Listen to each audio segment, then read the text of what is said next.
Berkshire local plan examination hearing session is now open. I'm William Fieldhouse, the inspector appointed by the Secretary of State to examine the plan. Can everyone hear me okay? Okay. The microphones do work pretty effectively, but they do need to be reasonably close to you and at the right height. I know you're having to share them, so you may be a bit of shuffling around with the position of the base and the angle of the microphone when you do speak. So if you could, though, make sure it is picking up your voice, because otherwise it was a bit difficult at times to hear people if the microphone wasn't actually amplifying their voice. And if anyone is struggling to hear, do make sure you let me know by waving or shouting at me or something in an appropriate way. Anyway, I'll deal a little bit more with that and arrangements for speaking in due course. A reminder, please, for everyone to switch their mobile phones, laptops, etc., onto silent. Water is provided in the room and will be replenished. Hopefully there's enough. So please don't bring food or hot drinks into this room. Toilets are located in the basement, which is at the access is via a lift at the end of the corridor at that far end of the building. So if you've not found that already, hopefully you'll be able to do so. I don't think any fire tests are planned for today. So if the alarm does go off, we need to evacuate the building. I think the most direct route out is through those doors there and out through the entrance, the exit doors, and then out into the tennis court area in the gardens. Ian, the programme officer, is around all day today. I'm sure you'll have met him. If you haven't, he's here. And so if you've got anything you need to ask him about, please feel free to do so. So today we're dealing with one matter. So it's an all-day session, which means we've got flexibility in terms of when we break, etc. It's matter 3, spatial strategy, under which there are 8 separate issues and a total of 16 questions. So a fair amount to get through. We'll probably have a comfort break for about 20 minutes around 11 o'clock this morning. We'll probably break for lunch about 1 o'clock for possibly a bit less than an hour, but around an hour. But we can fit that in around what's a convenient time to break in terms of where we are on any of the particular issues. We do need to finish this afternoon by around 4:45, I understand, for the practical reason of all these microphones, etc., have to be taken back to the council offices for a council meeting this evening. So there is a time constraint on us today. Hopefully that won't prevent us getting through the agenda items. If it does, I'll just have to think how best to fit in any that we don't deal with today. But I'm pretty confident we can get through and finish by around 4:45 or maybe 4:50 at the latest, which does, of course, give you the opportunity to enjoy the rest of the sunshine for the late afternoon and early evening, because we don't want to be in here too long, do we? Okay, a reminder that the purpose of the examination is to help me decide if the plan is submitted in March 2023 is legally compliant and sound. If not, how it could be modified to ensure that it is. And obviously these hearing sessions are an important part of that examination process. So for each agenda item, I will start with some questions to the council that will cover a number of matters that I wish to explore further based on my own reading of things that people have said to me and the evidence, etc. So once the council's been through those and answered those questions, I'll open up for others to contribute or make points about that particular agenda item, and in particular the questions I've asked and the council's responses. When you wish to speak, if you could please turn your nameplate on end, and I'll bring you in at an appropriate time. When I do invite you to speak, please, as I said, turn on your microphone or the nearest microphone to you. Make sure it's in an appropriate place, and say who you are, and then, if appropriate, who you represent. And when you finish speaking, please turn the microphone off. At the end of each agenda item, I will give the council the opportunity to respond to any of the points and sum up its position in relation to that particular agenda item. As you'll probably all be aware, main modifications have been proposed by the council to the plan that was submitted in March 2023. They were set out in various documents that it's published over the last few months in response to questions asked by me. A comprehensive schedule of all of the council's proposed main modifications was published last Thursday, and that's exam document 23. So when we're talking about particular policies in the plan, which we are starting to do today, please bear that in mind as well as the plan that was published and submitted for examination. So each of the proposed main modifications will be discussed at a relevant hearing session, if not at more than one. And sometimes there will be further changes to those main modifications as we go through this examination process. If I identify during hearing sessions that further main modifications may be required or further work needs to be done, I will usually make that clear either during the session or at the end of the session or possibly the next day, or in an action point note that I'll publish at the end of the week or during the following week. And there are a number of issues that arose from yesterday, which I'm going to say a few words about in a minute. But people can therefore keep a lookout for any action point note that should come out within a few days of the end of each sitting week. But it's also possible that there are some matters that I need longer to think about. So just because I haven't made an action point in relation to a particular issue doesn't mean necessarily that I won't be asking for some further work or some change to the plan in relation to that. So I don't jump to conclusions too soon based on what I do or don't say. I think I'll go around now and allow everyone to introduce themselves. And then as I say, I'm just going to have a word about some action points arising from tomorrow. So I'll go around the table, starting with the council, and this will give you all an opportunity to try out reaching a microphone and making sure it works. So if I could start with the council, please. Sir, good morning. Emmeline Lambert, Council, acting for West Berkshire District Council. Good morning, Sarah Conlon, West Berkshire District Council. Morning, Paula Amarelli, West Berkshire Council. Good morning, Lila Bassett, West Berkshire Council. Good morning, Sir Owen Jones, appearing on behalf of Hallam Land Management Limited. Morning.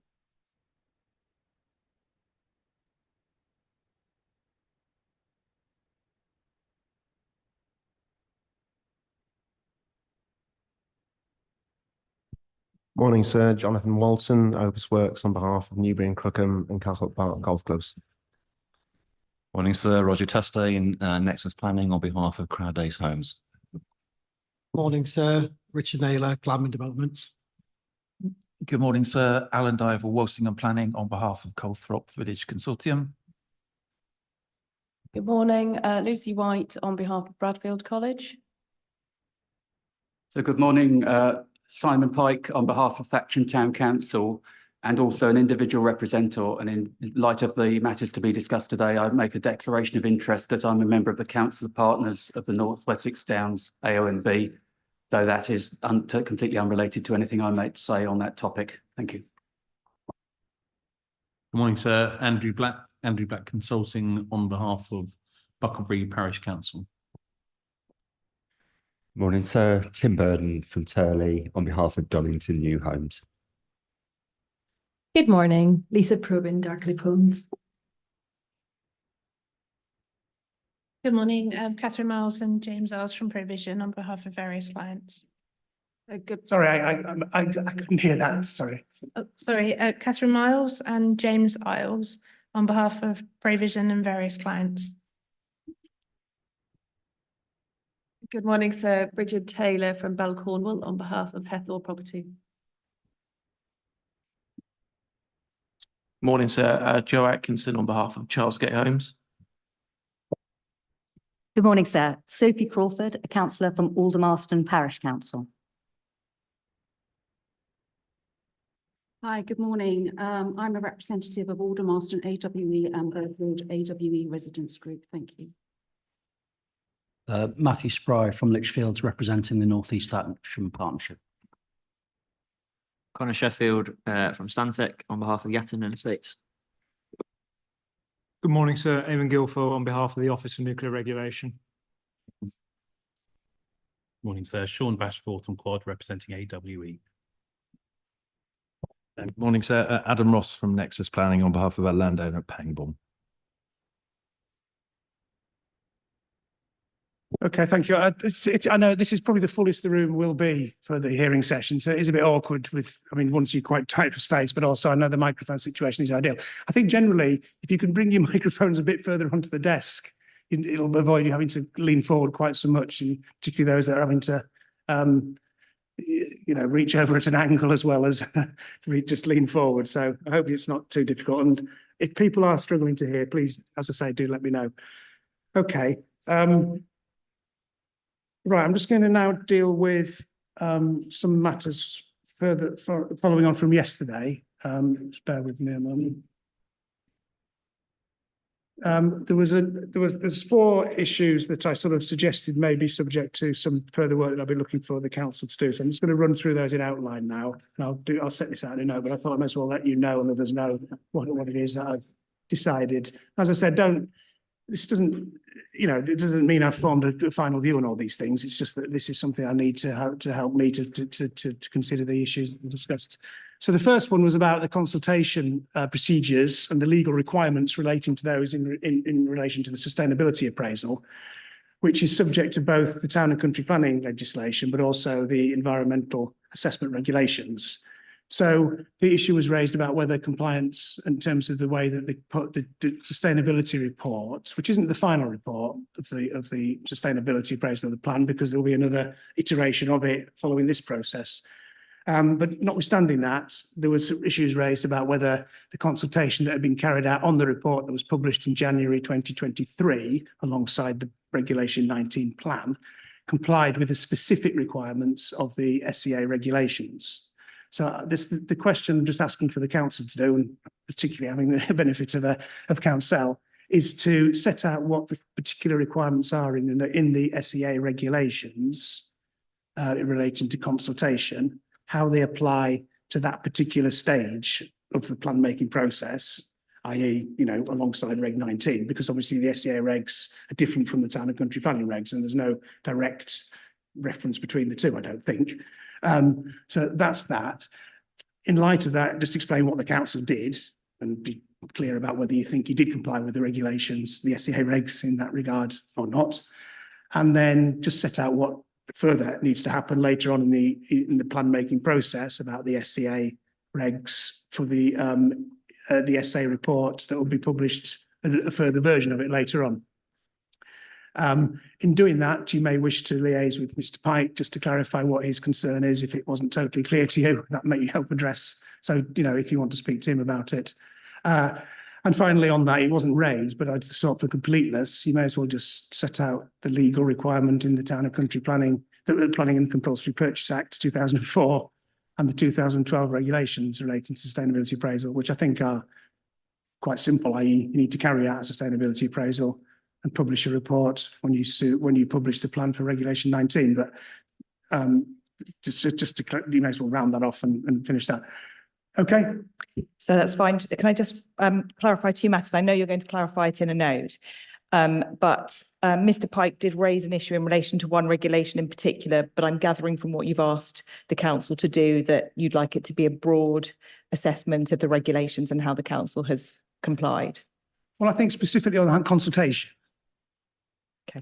Not because the regulations cover a lot about what the content of the appraisal needs to cover, etc., which wasn't raised. And I've looked at it in general, and in the context of the material before me, I don't see that as a significant issue. And in fact, I think I asked the council at some point to confirm that it had covered the appropriate information, because there's a list of information requirements. So I wasn't asking you to deal with that again. It was specifically on the more narrow point that was raised about the consultation that had been carried out. I'm grateful. Thank you very much. Okay, so that's the first one. Secondly, on sustainability appraisal, and this follows the discussion that was about the way that all the allocations had been assessed and whether they'd been done in the same manner, in particular whether the allocations that had been retained from previously adopted plans and then have been carried forward as allocations in this plan were subject to the same type of appraisal through the sustainability assessment as all the other reasonable options or the potential site allocations. So I think on the assumption that they were, and I had another look at there's 2 separate appendices and they are different, as was pointed out. So I think my suggestion is to cover that by applying the same methodology to the retained allocations and present the information in the same format as I think it is in Appendix 8C for the other site allocation options. But again, if you need clarification about what the shortcoming is from Pinson's Lane point of view, you feel free to liaise with them if necessary. So that's that. The third one, I've now completely. The fourth one, go to straight away, is about SP20 and just simple tweak to the modification to refer to the quantified assessments of floor space for offices and industrial warehouse to amend the modification to SP20 that's in this document. So that's that. Oh, sorry. And the other one is about the transport evidence that is referred to in the statement of common ground with National Highways that was published last week. It refers to some further work that's been done, and just to publish what it is appropriate about that update. So if people wish to look at it and refer to it at the appropriate time, they can do so. Any questions, any further questions from the council about those four things? Okay. Anything else? Any questions from anyone else about that? No, okay. Right. Just before then I go on to the first agenda item, there is an agenda item later on, which is about the settlement boundaries, and that we probably won't get to that this afternoon. And I know that there is Marie Blackburn here. Okay, and sorry, I don't want to put you too much on the spot, but just to reassure you that I've read your Regulation 19 representation, and you seem to be supporting the settlement boundary defined in the plan for, apologies for the pronunciation, it's wrong, Isbury and Kilbegs. So I'm aware of that. I wasn't intending to discuss that particular boundary this afternoon, but if there's anything further you wish to say, so rather than you waiting around all day for something that probably may not happen, I thought I'd give you the opportunity now. If there's anything you wish to say about the settlement boundary, bearing in mind that it appears that you're supporting what the council, where the council has drawn it. Is that correct? Thank you. Thank you. Yeah, well, thank you very much, and thank you for reading my proposition. And I understand that there's no objection to that, to what I proposed. Well, my understanding is that you've seen the boundary drawn on the map that the council's put, and you're happy with it. Yes, I am. Yes, okay. Yes, I in which am. case, I wasn't going to discuss it. So, No, that's and the fair enough. council. Okay, all I just wanted to be clear is that, you know, would I be able to get some sort of confirmation to say that that's what's going to happen and that you're going to carry out that plan as proposed? Well, you will get confirmation, I suppose, in two ways. One, when I write my report, and secondly, when the council formally adopts the plan at some point in the future, and that's when it will become a legal document that will set that boundary, at least until the plan is reviewed in the future. Okay. Okay. May I ask a question? On the subject of boundaries, when is that due to be discussed? Because there is an issue that needs to be highlighted associated with Burfield. Well, we're talking about settlement boundaries this afternoon. Oh, okay. Under item 3.5. I said it. Can you turn the microphone off a minute? And yes, Marie Black, we get sort of feedback. So we're talking about, I'm in Bright Bolton, and yes, that I've agreed with your proposal, and thank you very much. Okay, thank you. I just want to say thank you very much as well to the other people I've been talking to at West Berkshire with reference to that, and all the help that I've got, and of course, and thank you very much, Ian, as well, for all your help, and thank you. Okay, thank you. So you feel free to leave now if you wish, or if you want to stay, you're very welcome to. Thank you for that.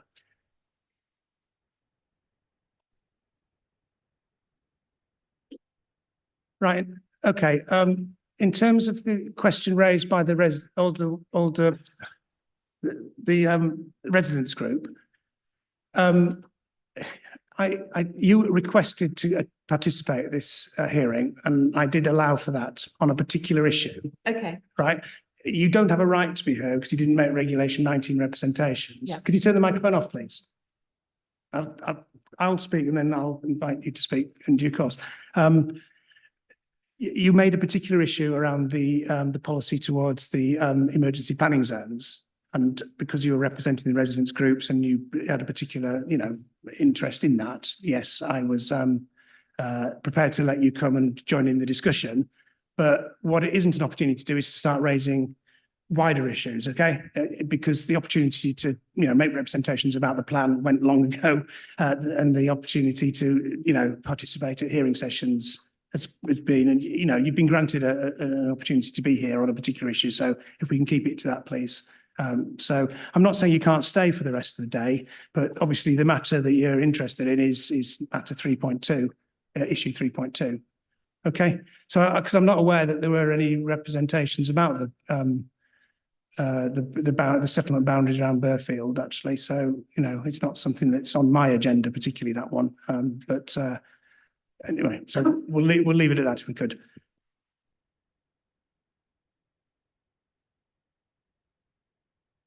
Right. Okay. Any procedural questions or points before we get started? Yes. Yes, I got forwarded a document from the council recently, which isn't part of the documents. It's quite a key point relating to the DPES in terms of numbers of dwellings and stuff in there. I've printed the document off.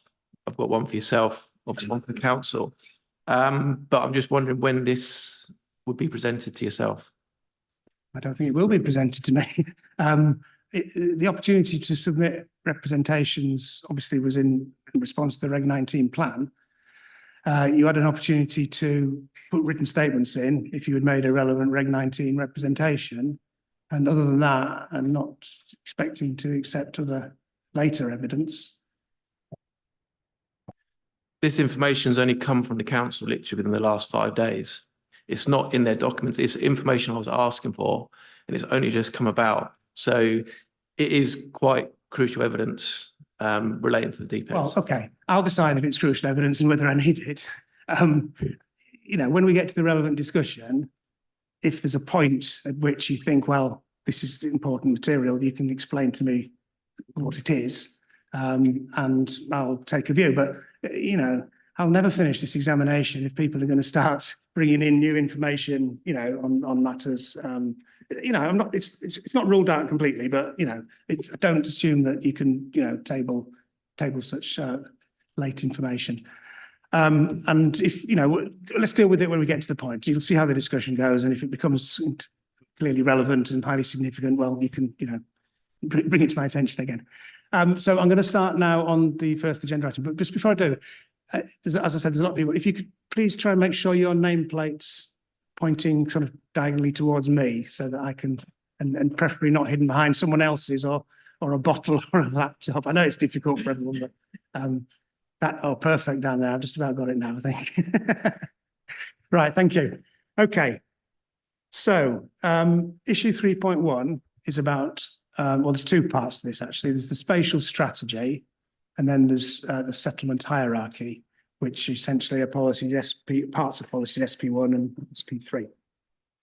So I'm going to deal with not the settlement hierarchy yet, so keep any thoughts about that back, but simply the settlement, the spatial strategy set out in policy SP1. And my question was does policy SP1 set out an appropriate strategy that will contribute to the achievement of sustainable development?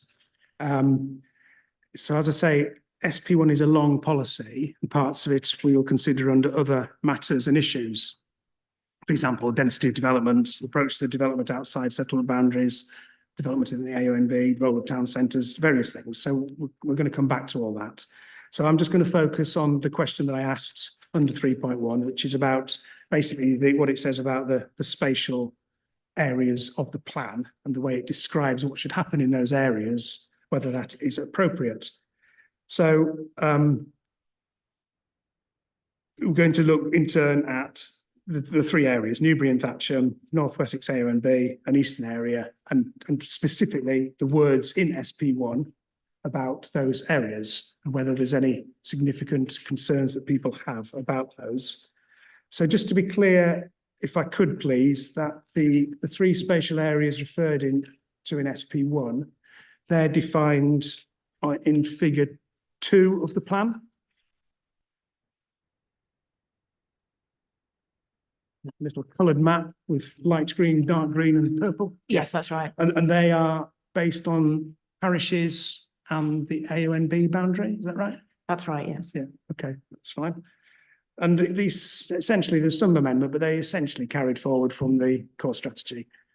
But this is a new plan, it's replacing the whole core strategy, and the question now is whether this is an appropriate strategy having regard to reasonable alternatives.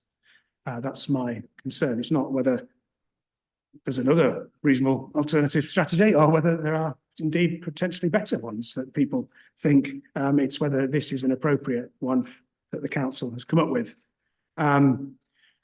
So just before we look at the wording of SP1 then for those three broad areas, can we just go back? I think we touched on this yesterday, but we didn't actually look at the reasonable alternatives that were considered through the sustainability appraisal. The council's statement says that reasonable alternative spatial strategies are limited due to a number of factors, including physical environmental constraints, such as the AONB, the atomic weapon establishments, registered battlefields, international and national nature conservation designations, and the river land-borne neutrality zone. So they all set sort of constraints on what spatial strategies are. But a number of reasonable alternative strategies were identified and assessed during the preparation of the plan. And I think these were summarised as rolling forward the distribution from the adopted core strategy, having an increased focus on the eastern area, in particular Graiseley, having a reduced focus on the AONB. Sorry, I've obviously caught you a bit off guard by dealing with this. So sorry, I'll let you. I'm just outlining what I understand to be the four reasonable alternatives that were considered. I'll just start again from the list so you can concentrate. One was rolling forward the distribution from the adopted core strategy. The second was an increased focus on the eastern area, and in particular Graiseley. The third was a reduced focus on the AONB, and the fourth was a continued focus on Newbury. So that's how they were described, and obviously there could be some overlaps between those. So am I right in thinking those were the extent of the reasonable alternatives? Yes, that's correct. Yeah. Okay. Thank you very much. And you're satisfied that they were all reasonable to consider, and there weren't any reasonable alternatives that you missed by looking at those and mixes of those or whatever? No, that's correct. Those were the ones that we considered to be reasonable. Yeah, thank you very much. Okay, well, that's clear from the council's point of view. So let me just open up the opportunity now, before we look at what SP1 is and whether that's an appropriate strategy, whether anyone feels that they wish to say anything more about there being an appropriate, a reasonable alternative that was not considered amongst those that the council did consider. Okay, Vincent's Lane.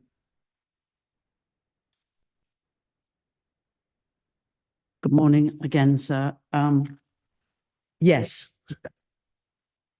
Our case is that lying between the village of Thiel and the administrative area of Reading, within the eastern area, lies, amongst other things, my site, Till 13. This is right by junction 12 of the motorway, and all the facilities, employment facilities around junction 12. And that, as a reasonable alternative, bearing in mind it is not in the AONB, it is not caught by the 12-kilometre zone. It doesn't involve any protected designated assets, is an area which should have been looked at more. And the strategy, I note what you say and understand where you're coming from when you talk about the appropriate strategy, but we're in the business here of an appropriate strategy that contributes towards sustainable development. And this particular area that we are inviting you to focus on and criticising the council for not doing so is an area which benefits from existing infrastructure, whether that's transport, whether that's schools, whether it's jobs, And that's why we say the strategy is not sound, because it doesn't focus on that. Okay, thank you. We'll come back to look at that particular part of the eastern area in a number of ways. One is about, in a minute, I'm going to talk about the actual approach to the eastern area. And secondly, when we look at the settlement boundaries in that area, because that's another issue I know that you've raised about where they're drawn. And also, I think when we look at the allocations and the reasonable alternatives to them in that area. So I think we'll be coming back to that. But in terms of the overall broader district-wide strategy, one of the reasonable alternatives that the council considered was an increased focus on the eastern area. So within that broad alternative, would not the opportunity have arisen to look at sites within the eastern area? But the trouble is that that focus was virtually entirely on Graiseley, on this idea of a new settlement. It wasn't looking at other areas. So whilst the heading increased focus on the eastern area would or should have encompassed it should have it shouldn't just have looked at Graiseley. Okay. So it wasn't so much a lack of identifying the eastern area as a potential focus for further growth. It was how they went about then thinking about what the opportunities were within that area that your concern is. Yeah, indeed. And with a particular site in mind. Yes, exactly. Yeah. And do bear in mind that, you know, I was a site that was going to be allocated last time round. Yeah. I've got the point. Any other, I'll go around, yes. Bucklebury, any reasonable alternatives that were not considered or that would not have been fallen within those broad headings that the council did consider? Thank you, sir. It's really in terms of those three areas that you've been taken to: Newbury and Thatcham, Eastern Area, North Wessex Downs, AONB. So one of our concerns, and we will come back to this later on, is around the approach to the setting of the AONB. And in taking the approach, you can see it in figure 2, you have those spatial areas, and it's effectively drawn right up to the boundary with the AONB. So effectively you have what's in the AONB and what's out of it. And we say that we'll take you to other points later. There's a lack of any acknowledgement of the setting of the AONB, and that's we'll deal with that under the policy. I think it's not really about a reasonable alternative, is it? Or are you saying? Well, our point, sir, is that when you look at those areas, Newbury and Thatcham, Eastern Area, and North Wessex Downs AONB, we say that should say North Wessex Downs AONB and its setting. I'll come on to what SP1 does say in a minute, yeah, in each of the component parts. So I get the point, yeah. Okay, thank you. Provision. Good morning, sir. Our point is specifically on the capacity or the opportunity within the AONB spatial area. And our concern, as we've articulated in our representations, is that the evidence base points to a very specific need in the area, and we just don't feel that the capacity of available land and options and opportunities within the spatial area has been properly grappled with, particularly within interest or several interests we have in and around Hungerford as a rural service centre. So again, it's a similar issue about how the capacity has been looked at, and we believe that the spatial strategy at the moment is unduly holding back sustainable growth opportunity. Okay, so in terms of what I'm looking at here, in terms of the four reasonable alternatives that the council identified, you're saying that a reasonable alternative would have been an increased focus on the AONB rather than a reduced focus on the AONB. That's correct, sir. So starting afresh, not rolling through forward the previous restrictive approach, and looking at it afresh at what capacity is there now for sustainable growth. Even though the it's a national landscape and national policy doesn't allow major development in it other than exceptional circumstances, but notwithstanding that, you're saying a reasonable alternative would have been to go for more in the AONB? Undeniably, it's constrained, but the level of constraint we think is not proportionate to the evidence and the level of need of affordable housing particularly. Right, we'll come on to specifically, a number of times we're looking at the AONB, we'll look at it under in a minute under what SP1 says. We're going to look at it again under the issue 3.3 today. And we're also going to be looking at the sites and, so there's plenty of opportunities. I understand the point. Yeah. And there's obviously a choice to be made about that. Right. Vincent's Lane, your name is up still, but that's left over. Yeah. You've now put your nameplate around the wrong way. So it's thank you. Thank you. Okay. Does the council want to come back on this point about reasonable alternatives? And I guess in particular, the one about you should have thought about increased focus on the AONB as a broad spatial option. Yes, thank you, sir. In terms of the AONB, given the status of it as a national landscape, it wasn't considered appropriate to increase focus on the AONB.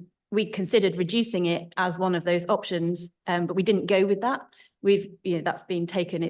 There will be development in the AONB. The spatial strategy doesn't preclude development in the AONB. We just haven't reduced it as that option says. So there is opportunity for development in the AONB through the spatial strategy.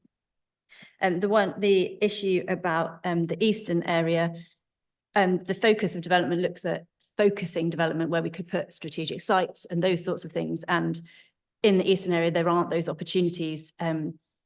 The site at Pinson's Lane being discussed is an option for allocation, but not for a focus of allocation in that area, which is why it's not taken forward as the preferred option for development for the spatial strategy.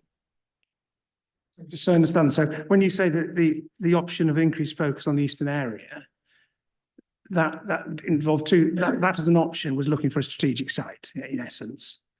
It's looking for where we would focus development to sort of put the most development across the district in that area. Yeah, so that could be a strategic site. That could be a number of other sites to make up sort of the highest number of development in an area. But underlying all of this approach was, well, we'll come on to the wordings of SP1 in a minute and the approach, but the council's position is that all available and suitable sites for housing have been allocated. And if there were more suitable and available sites in the eastern area, they would have been allocated. What the option here was whether you could actually do something more bigger than that. It was like a real proper strategic focus in that area for the sort of reasons that Pinson's Lane are talking about, i.e. its close relationship with Reading and access to services and transport, etc., etc. So that's a strategic option. That was something you looked at. And also, as an option, you would look for all the available sites in that area because that's what SP1, I will come into in a minute, would invite you to do. Yes, that's correct. Yeah, okay. So this is a recurring theme, isn't it? We're going to have that all suitable and available sites have been allocated, council's position, and obviously there are those that feel they've got suitable and available sites that have not been allocated. You look as if you can't resist.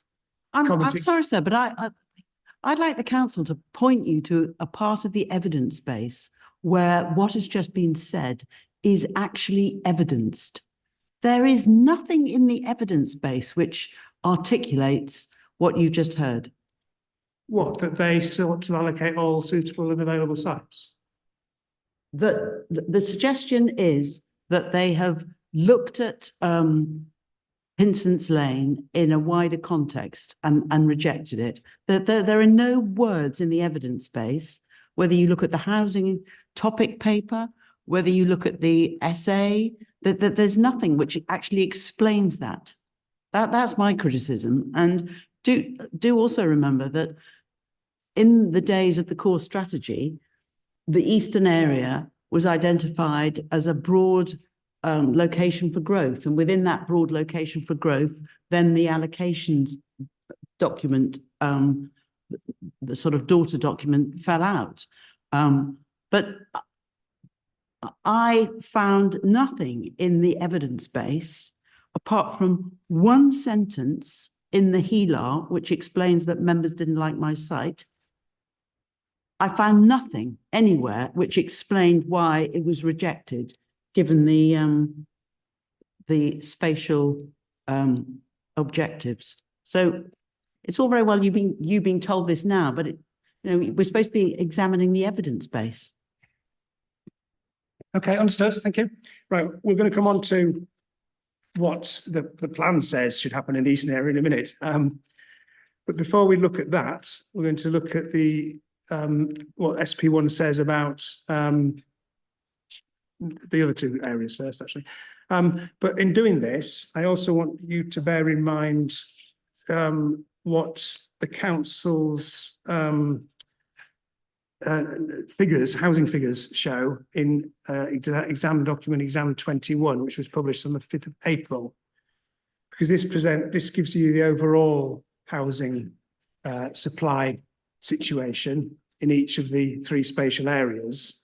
So you can look at what those figures are alongside what policy SP1 says should be happening in those areas to help us make a judgment as to whether actually what the plan is proposing in terms of the totality of housing supply relates to what the words in SP1 say should be happening in those areas. So if people hopefully have got access to that document if they wish to refer to it. So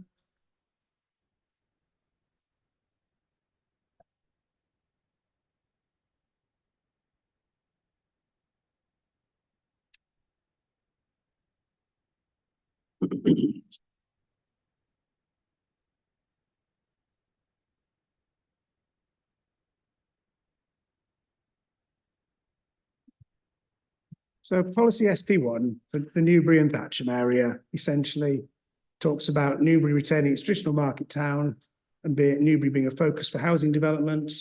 And Thatcham will be a focus for regeneration and for new housing, for improved services. And both of those settlements have strategic allocations in accordance with that broad approach. And there are a limited number of other allocations at those two towns. I think I know the answer to that, but the reason why there are a limited number of other allocations at those two towns is because, not because you wish to limit the development there, but because there weren't suitable and available sites. That's right, yes. In the council, okay.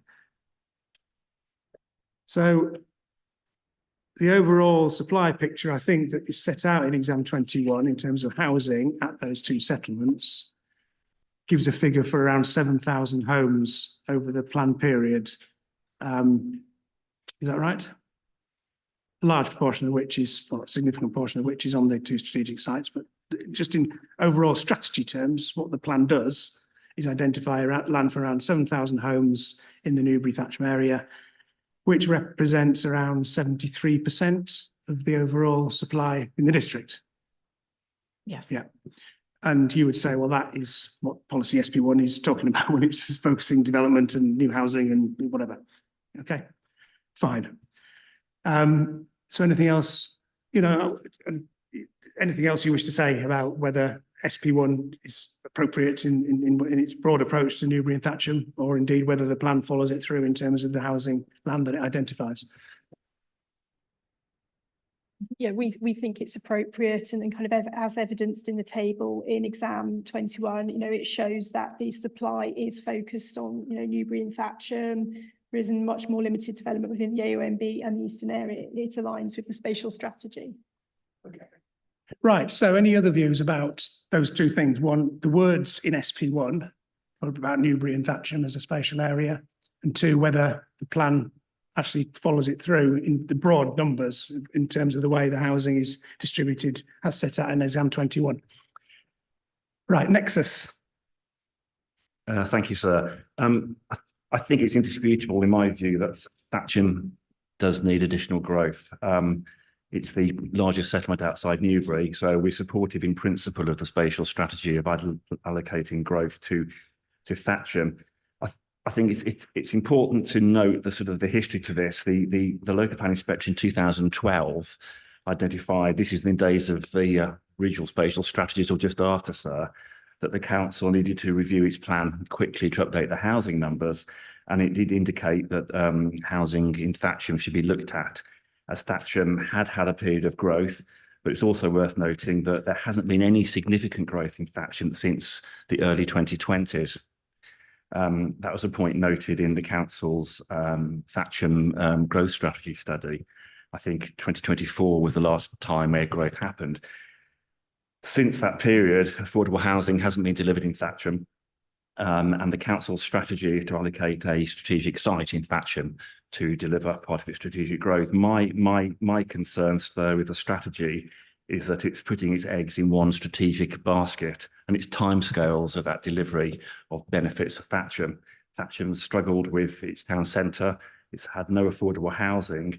The strategic site at North East Thatcham, based on the council's trajectory, is looking at delivering housing between 29 and 2030.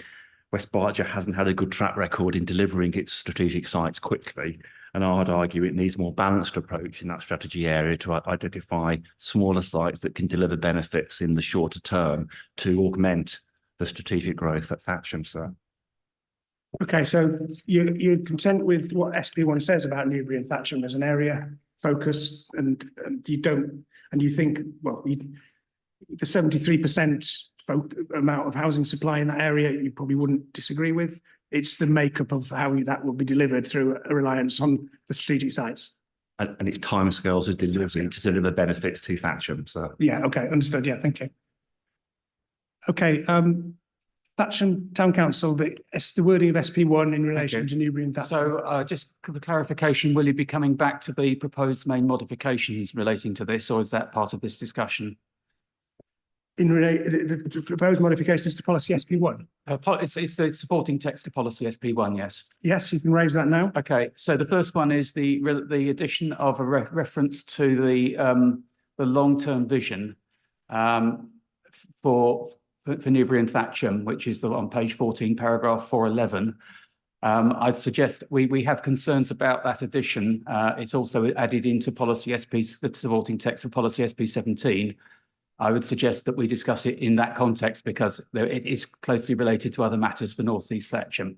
Yeah, I think we'll pick it up there. But I thought I'd better flag it at this point. Yes, I think that would be better to deal with under that effect. Thank you. And then if I decide that it isn't appropriate to refer to that, it'll be a knock-on effect for this earlier part of the plan. I also have a comment relating to employment development, the paragraph on employment development at the appropriate time. Thank you. Thank you. Okay, Turley. Thank you, sir. Just following up, obviously, on comments made yesterday in our earlier matter statements, but to pick up on the discussion you've just had with the council regarding whether there are available deliverable suitable sites in Newbury, and the comments come back that there aren't. That is simply not the case, sir, and I'll refer you to the essay yet again, and particularly in the context of this discussion, page 50 of the essay. Now that sets out what has been assessed, and it clarifies there were 25 sites promoted through the HELAR.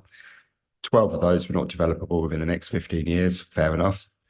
4 of the sites are already in the neighbourhood plan area of Cold Ash.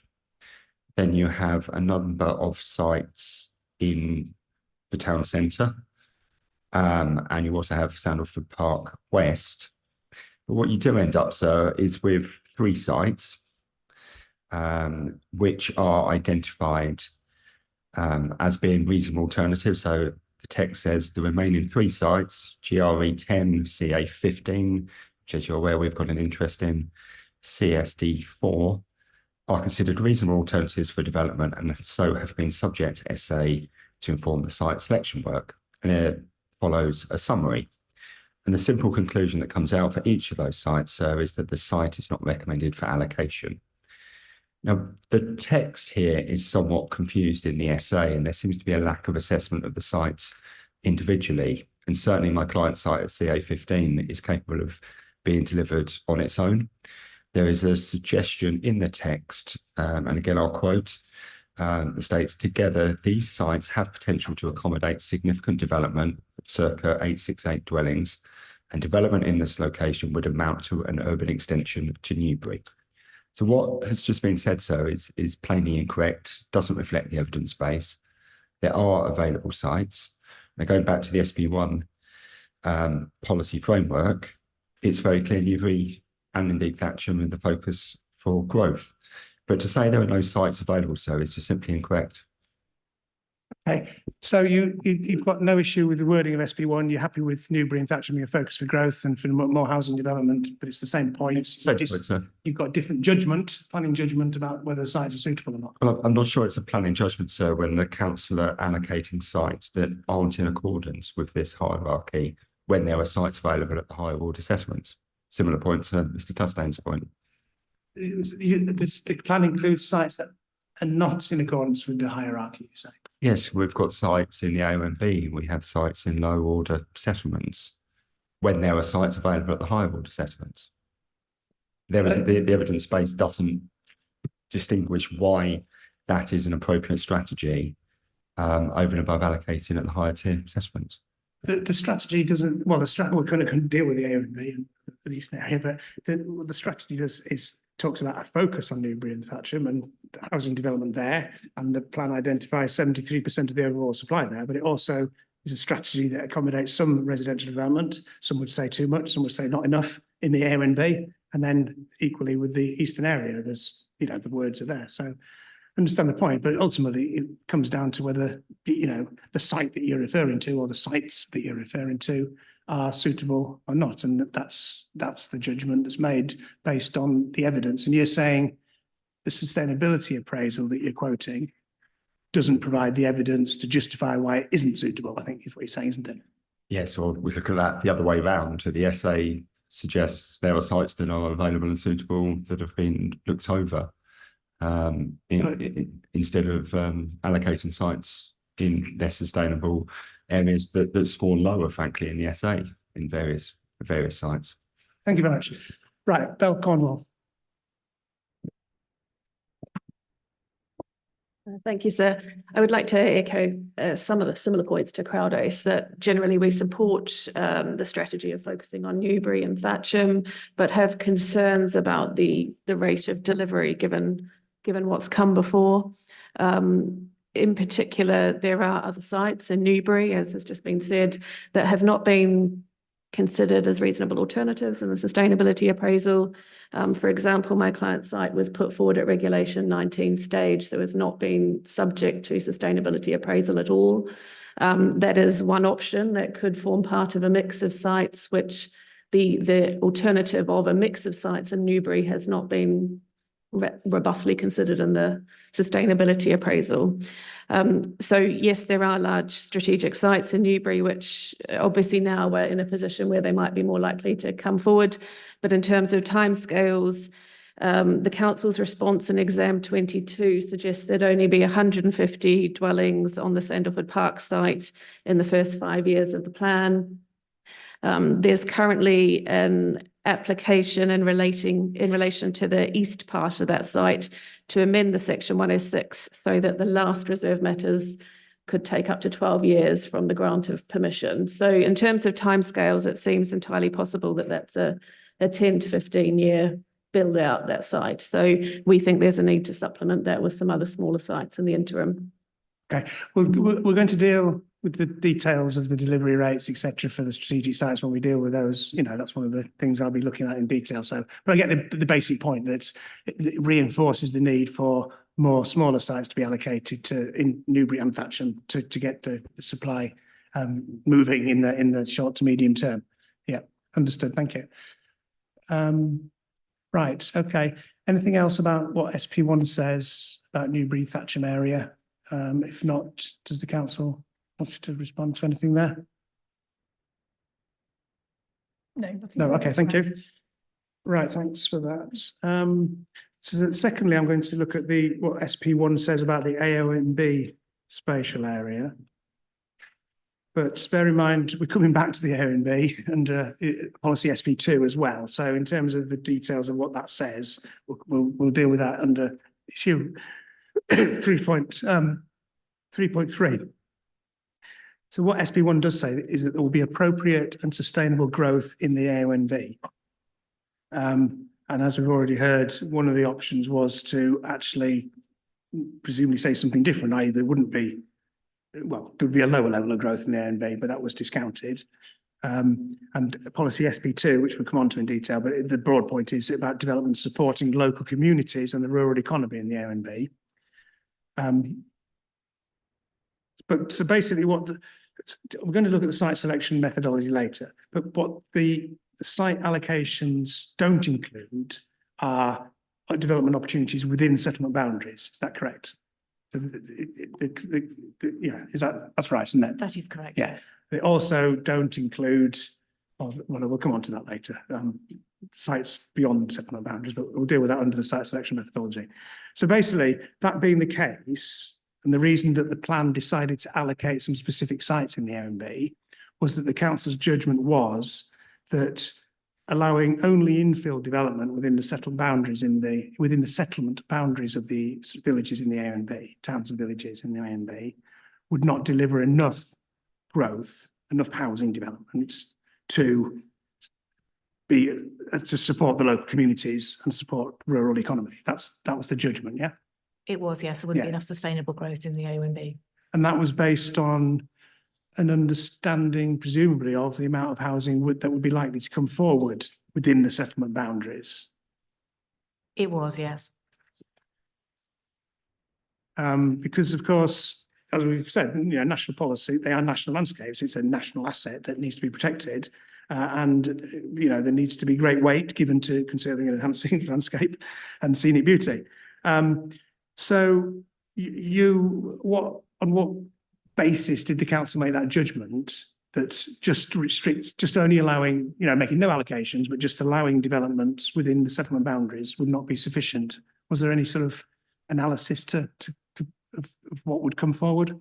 We recognised that the communities needed to grow, obviously, and we did a landscape work to support our approach to the AONB. So where sites were put forward, we did landscape assessment work and took them forward where they were considered appropriate.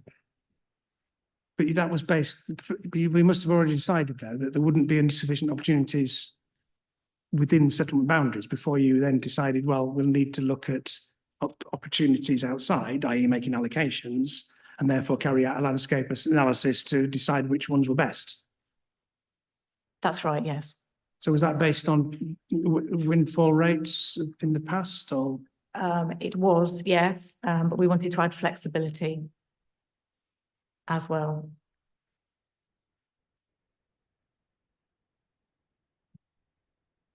And was there evidence of, local housing needs not being met in those settlements in the AONB?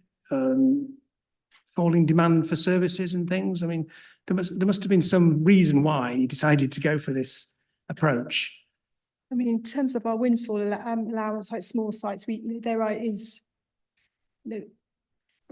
large and medium, it tends to vary. So we wouldn't want to.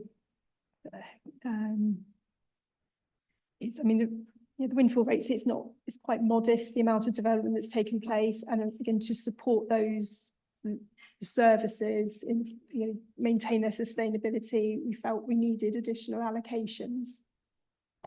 Okay, thank you.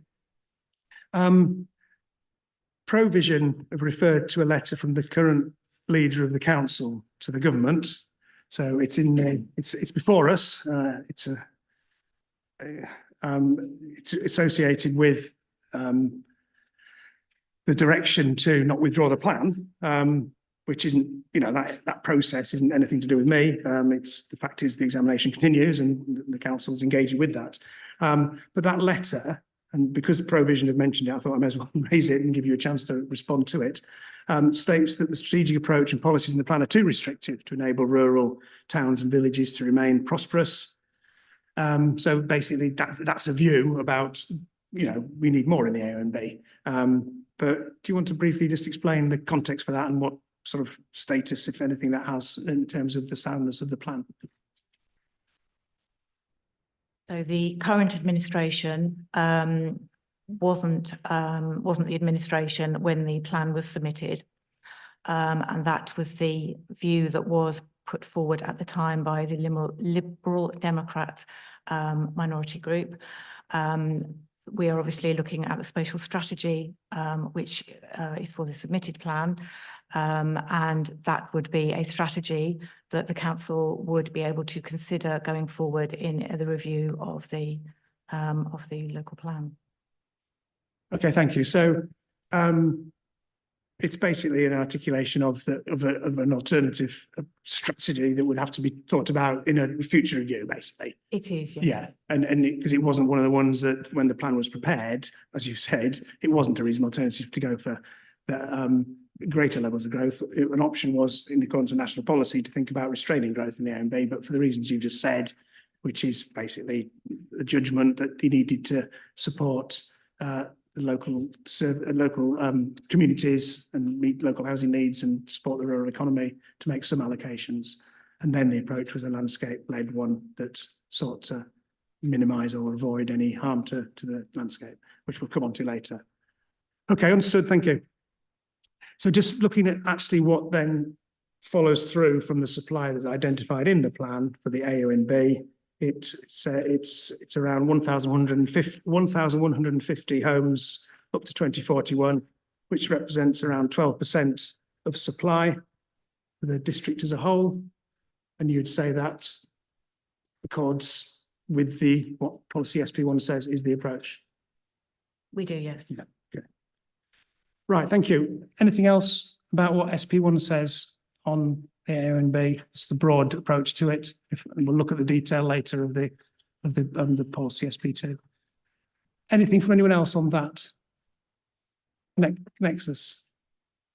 Thank you, sir. Just very briefly, because we'll come back to it later, but just to support the council's position in this regard, I think it's HOU 6, their background paper on housing that justifies in part the exceptional circumstances and the rationale for doing it. I think it's a strategy similar in many ways to one in the core strategy that adopted growth in the AONB as well for the reasons the council's explained. So I think that's the right approach, to take no issue with the spatial strategy as written for the AONB area. I think it's your point earlier about whether that spatial strategy has actually followed through into the allocations that are made, and exam 21 that you asked for is quite illuminating on a point I'll come back to on Pangbourne.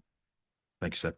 Yeah, okay, and we'll deal with that later today to some extent, and also later about how it's followed through in allocations and why. Yeah. Okay, thank you.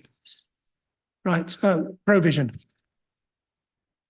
Thank you, sir. So just following up on the does SP1 follow through? So SP1 talks about appropriate and sustainable growth for the AONB area, so that's great. Actually, whether that is followed through is our concern, that it's a muddled approach and it isn't followed through.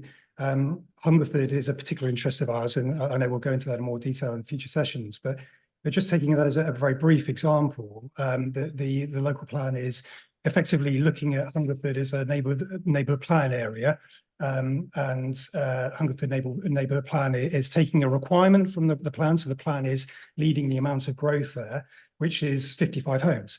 That is based on from what I can see, no evidence whatsoever in the plan. So the difficulty here is we've got a rural service centre and evidence telling us that affordability is a big issue across a rural area, particularly in a place like Hungerford.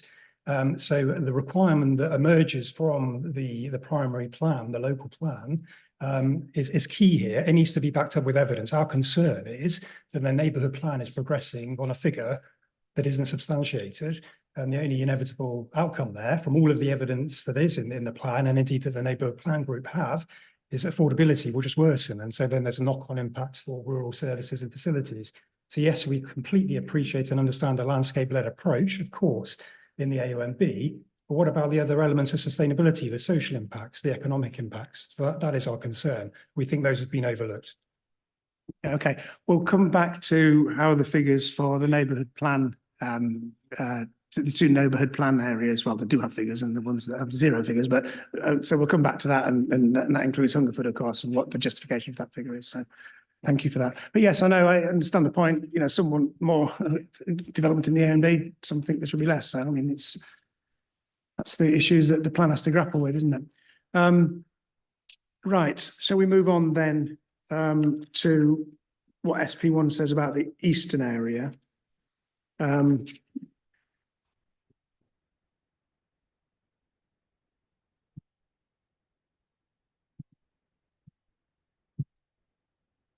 So the eastern area is essentially all of the district between Thatcham and Reading that's not within the AONB. Is that correct? It is essentially, yes. Sorry? Yes.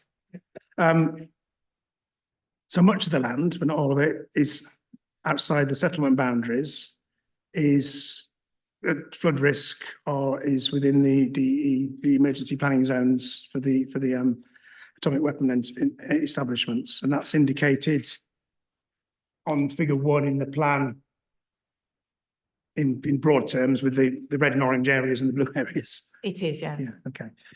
Right, fine. Now, this is picking up on the point that Pinsent's Lane made, that in the settlement hierarchy, there is a reference to the eastern urban area, which are essentially the bits of the Reading suburbs, I think Tilehurst, Calcutta and Purley. So they're included in the settlement hierarchy in policy SP3, but they're not referred to in policy SP1 in the eastern area, nor are they indicated, I don't think, on the proposed key diagram. So is there some kind of inconsistency there about what the plan's saying about the eastern area in terms of the settlement hierarchy and SP1 broad spatial approach and the key diagram? The eastern urban area forms part of the eastern area. Yes, but it isn't identified within policy SP1 as an area for focus within the eastern area. The approach in SP1 kind of is premised on constraints, i.e. the emergency planning zones, the flood risk and the other constraints. It doesn't seem to identify a more positive approach to where the focus should be within that area. But that is identified in another way through policy SP3 by referring to this eastern urban area. It is. So the focus then for the eastern area is Thiel. Much of the eastern urban area is within the settlement boundary. So what is that? That's what SP1 says, is it? That's what... So SP1 says that Thiel will be the focus for additional housing. Yeah, so Thiel will be the focus for additional housing through existing commitments and new allocations. And then keeping settlements separate.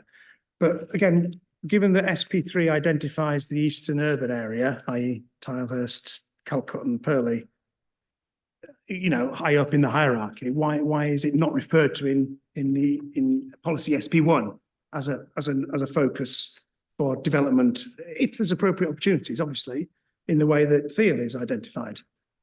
Is there any reason that it shouldn't be a focus if there are opportunities? Well, again, it comes down to whether there are opportunities. If the inspector considers it helpful, the council could add something, could add a sentence in there to pick up the eastern urban area. So the council agrees that the eastern urban area, those bits of the Reading suburbs in effect, are an appropriate sustainable location for focusing development if there are opportunities. They are, and it would recognise that obviously it's in an existing settlement boundary, yes. Yeah. Okay, thank you. That's helpful. That may bring some sort of tie up between SP3 and SP1, but it seems to be slightly missing. And in terms of the broad location, that eastern urban area, I think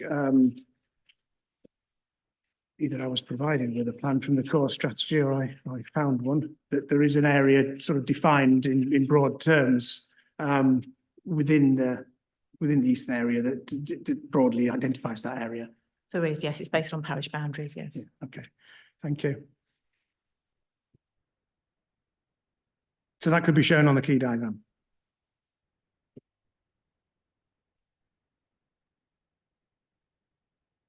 In fact, it is shown on the key diagram. Sorry, it is indicated on the key diagram. So you've got it in SP3, you've got it in the key diagram. It's just missing from SP1. Yeah, sorry, I misread my notes about the key diagram. Okay, right, thank you for that. So the plan does allocate 3 sites on the edge of the eastern urban area.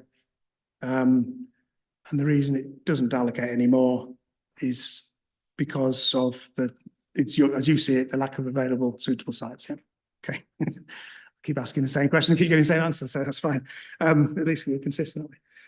And then I think there's an issue raised about, and this is going to come back to a number of other settlements in the hierarchy. Mortimer is a rural service centre in the settlement, I think, but there aren't any allocations there. You know the question. That's right, yes. So, I mean, when we were preparing the submission plan and also looking at the housing requirement figures for the neighbourhood area, the allocation in Mortimer hadn't yet started to come forward. And we made a planning judgment that we felt at that particular time, it didn't need maybe further development, but we recognised that more sites could come forward as windfalls. However, we are committed to an early review. We acknowledge that, you know, development on the program on the allocated site in Mortimer is progressing, so we can reconsider it then as part of that early review.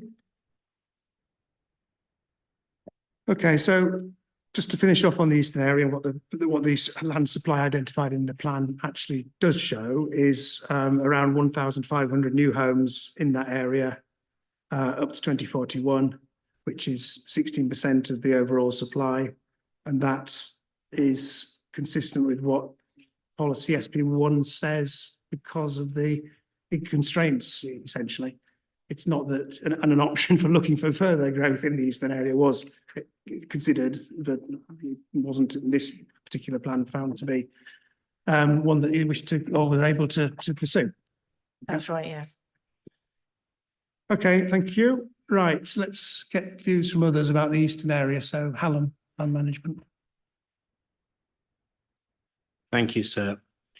If we look at what SP1 in fact says, it identifies the three spatial areas, and then it says that the focus of development in each spatial area will be required to follow the district-wide settlement hierarchy. And then we scroll down as we do these days, rather than turn the page. You still turn the page.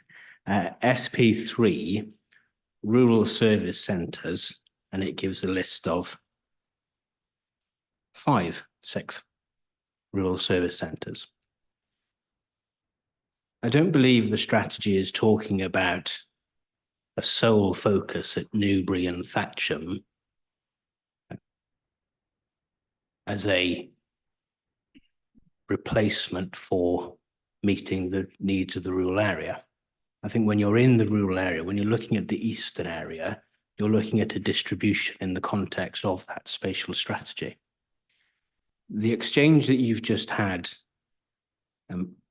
quite rightly identifies that Mortimer, as a rural service centre, won't have any more new planned housing beyond 2026, because the existing allocation is well underway and due to be complete by that period. So the original intention, which was just explained, that the neighbourhood allocation hadn't started, therefore we took the decision that no new housing was needed in Mortimer over the whole of this planned period, I suggest is a flawed premise, because that site has now started and it's now coming rapidly to a conclusion. The notion that that can then be swept up by windfall is a very uncertain proposition. Yet we have, as the neighbourhood plan quite readily accepts, an acute need for affordable housing provision in Mortimer. That need won't abate simply because the existing allocation is completed.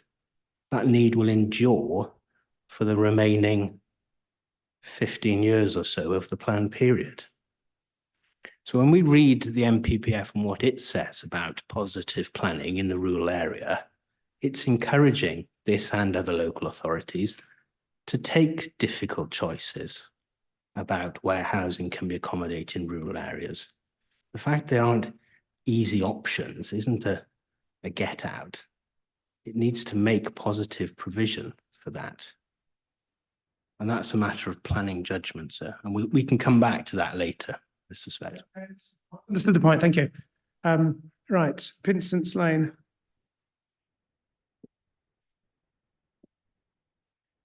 Thank you very much, sir. focusing on the wording under the eastern area and bearing in mind the questions you've asked and the answers that you have been given, and thank you very much in relation to drawing out the eastern urban area from SP3. But I'm also just concerned to make this point to you that Till 13 is a site which, depending on where you land on the settlement, has all the benefits of being on the fringe of Reading, but is not within Tilehurst, Calcott, or Purley on Thames. And so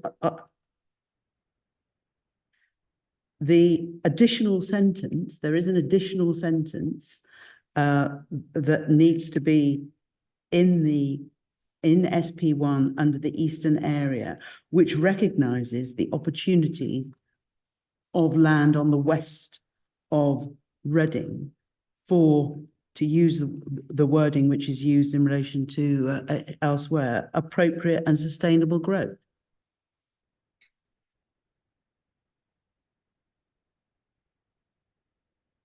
Yeah, I mean, elsewhere it talks about a focus on a place, which is when it talks about Newbury and Thatcham, for example, which is suitably flexible to say that it doesn't mean just totally within settlement boundaries.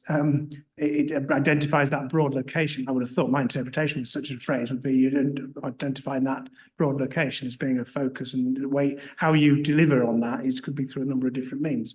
I think that's what you're suggesting SP1 ought to talk about as the eastern urban area. It's the eastern side of the eastern area, yes.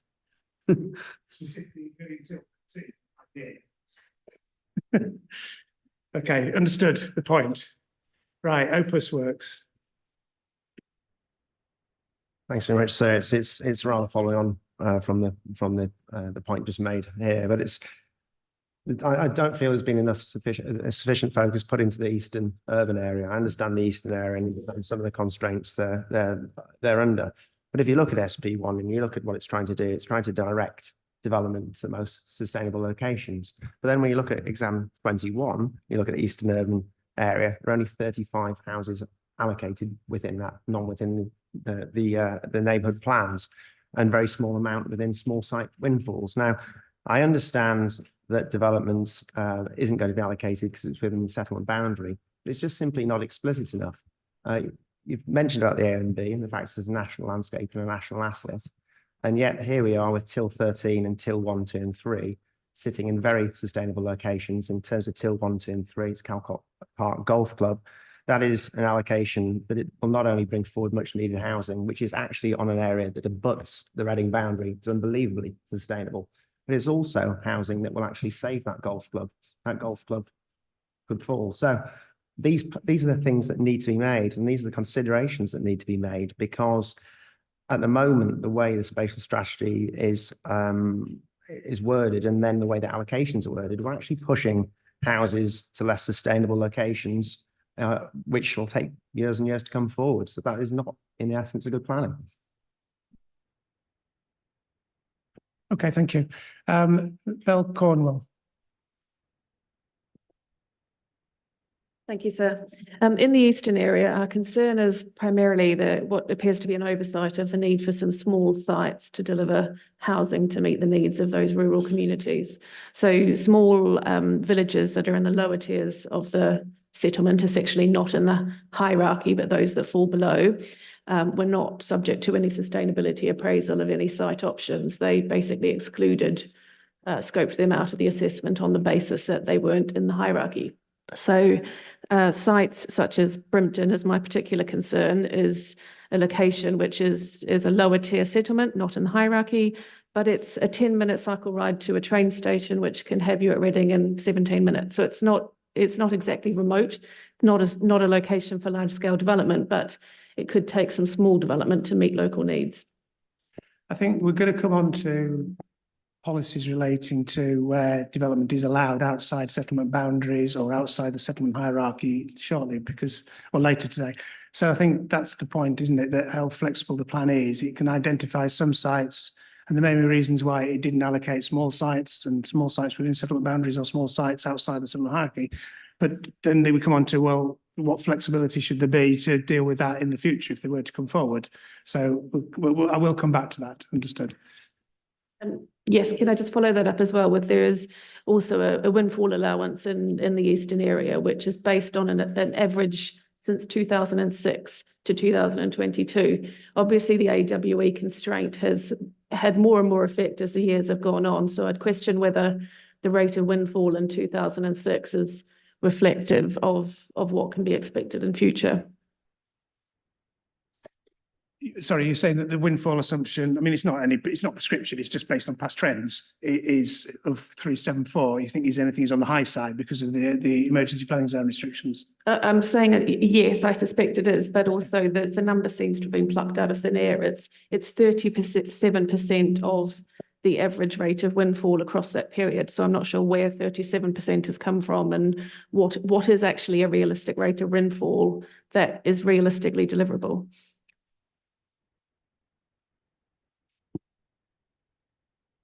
Okay, thank you. Right. We'll move on shortly to the next issue, but anything the council wish to say about SP1 and the various elements of the spatial strategy that we've had that discussion about?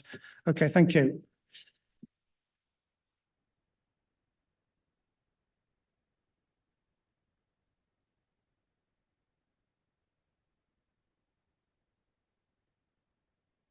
Right. Sir, sorry. Oh, yeah. Sorry, my sign was hidden by Bell Cornwall's. I'll make sure that Sorry, doesn't yes, happen in the provision. future. It's just a very short point. The point made by Hallam Land Management about Mortimer essentially covered what I wanted to say. But so T.F. Fisher is the allocated site that is being built out.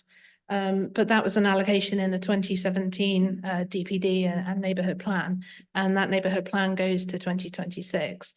So by the time this plan is adopted and taking effect, and any early review is on the horizon, that plan period for that neighbourhood plan will have passed. They're working on a new neighbourhood plan now for Mortimer, and they're doing so without an allocation, without a requirement for housing in that area. And that's despite Mortimer having, doctors, dentists, range of facilities. It has a train station. It's a sustainable location. There are suitable and available sites as identified in the evidence base, but none of those sites are being allocated because there's no requirement for that new neighbourhood plan that's been identified.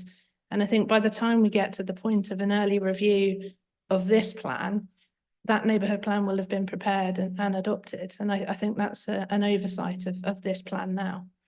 Okay, we're going to look at what the policies say about the approach to neighbourhood plans, because it's not quite, there's two elements to it. There's where there are figures for requirement figures, but there are also policies that talk about neighbourhood plans making allocations, which we'll come back to, so and see how the relationship between those two things work. Sorry, Stantec, did I miss you as well?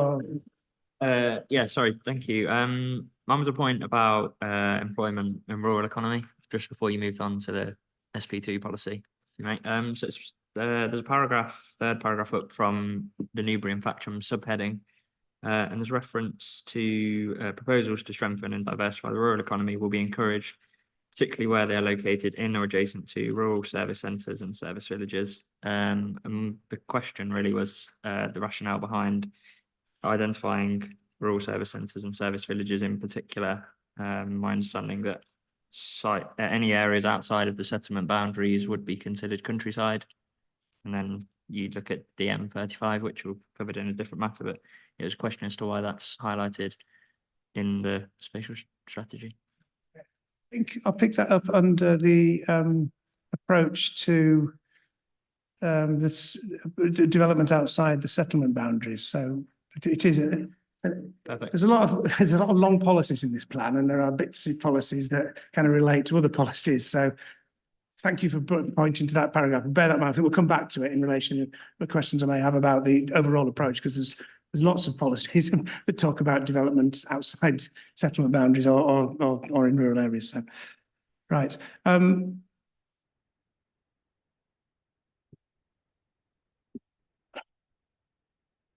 Going now, we will move on now. We'll break probably in about 20 minutes, but we'll see how we get on with the start on the issue 3.2 if we could. So it's a complete sort of change of topic, really. So we're going to talk about the approach in SP4 and the two elements of it, the development management approach in SP4, and also how the emergency planning zones and the atomic weapon establishments influence the spatial strategy. So we're going to deal with that. Just before we do, and so I don't forget, associated with the MOD and etc., is the approach to the Denison Barracks and RAF Welford, which the Defence Infrastructure Organisation made representations about. And I asked you a preliminary question about, and you responded to say, it's all fine, no change needed. But then the Defence Infrastructure Organisation, sorry. I've not caught you so much by surprise that you hadn't got anyone here. Just weren't maybe prepared to, it's going to happen right now.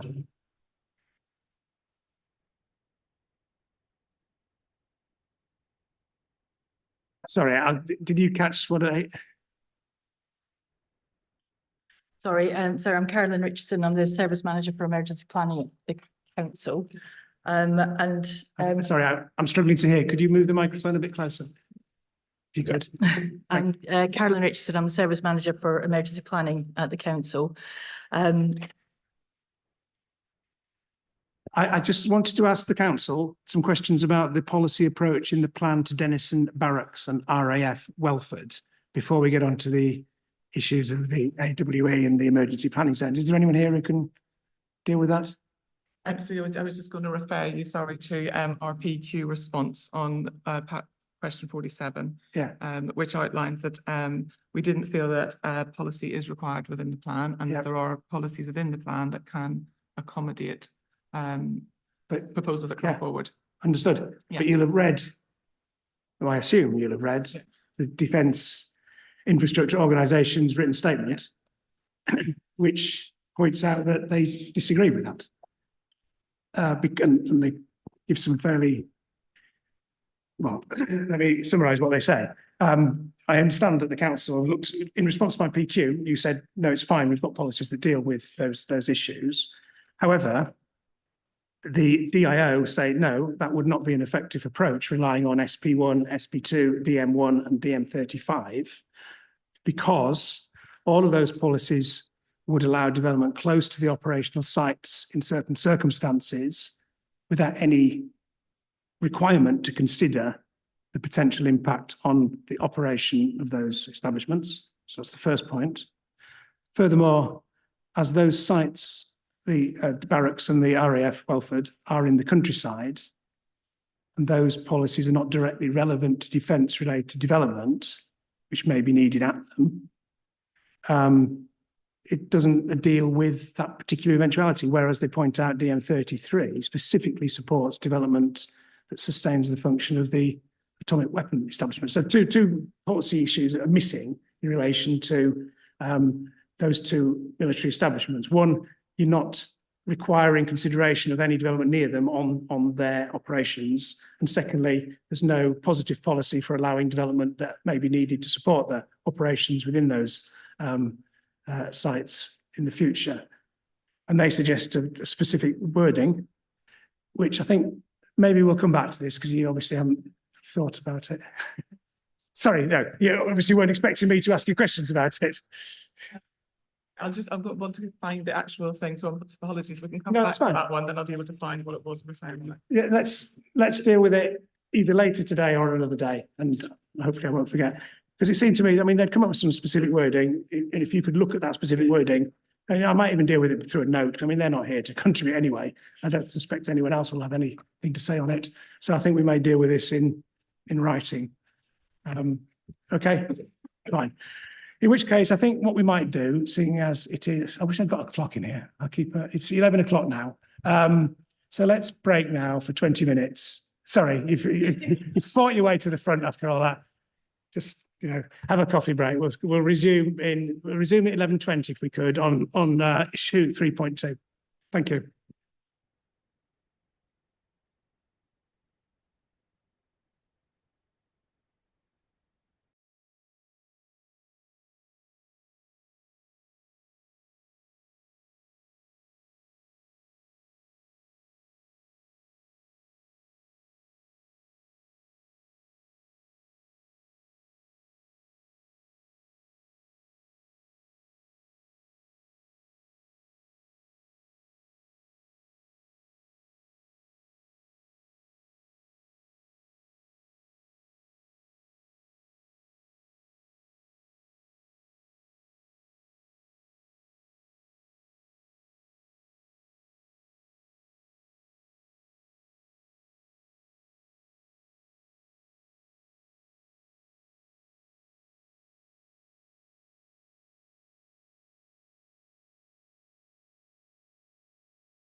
terms of question 3.4, which was about the approach in policy SP3 to neighbourhood plans making allocations, I'm going to deal with that under issue 3.4, which is about the housing requirement figures for neighbourhood plans, for neighbourhood areas in the SP policy. So that brings I think more logically put those things together under those. So I'm not forgetting about the things that you may have been expecting me to deal with under matter 3.1. I am going to deal with them slightly later.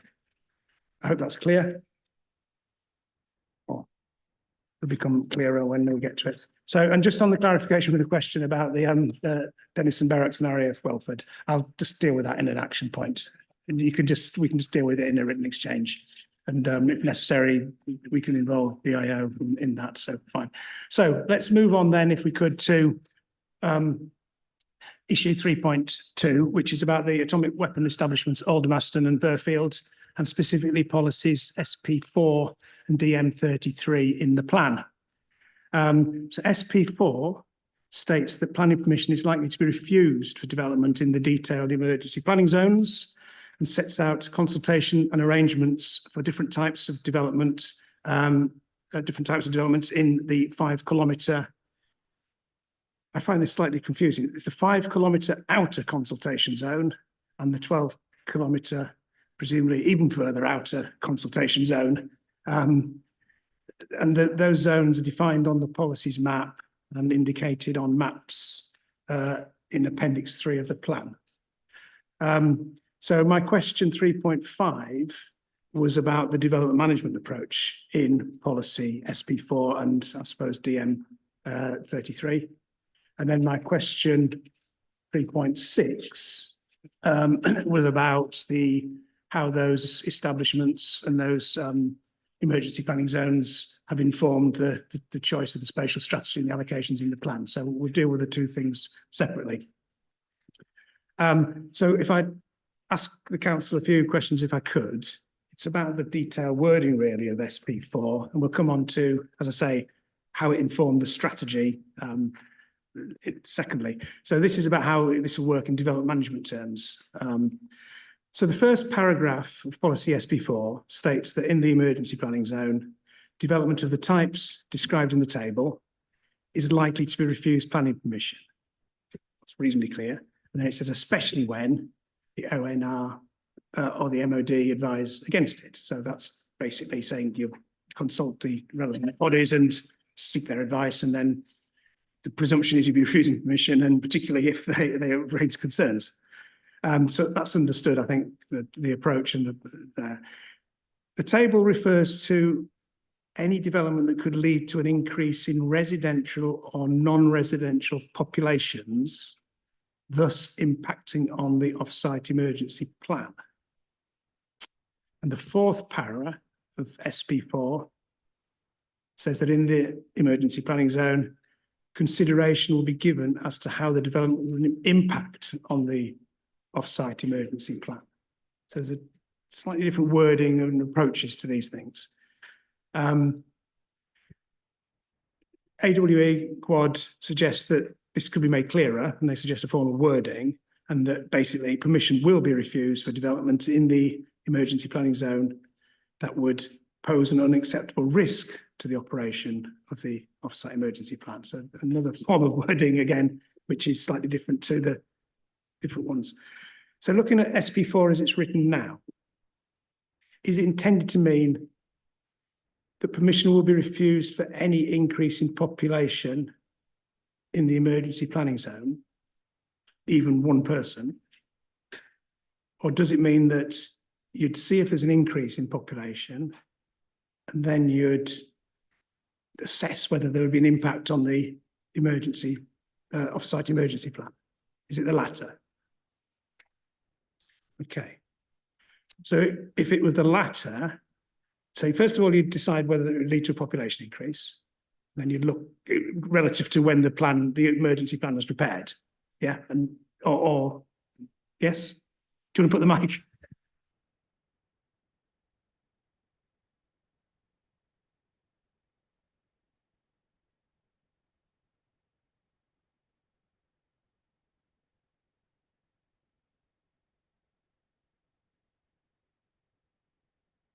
Yeah, I think I'm going to come on to that. No.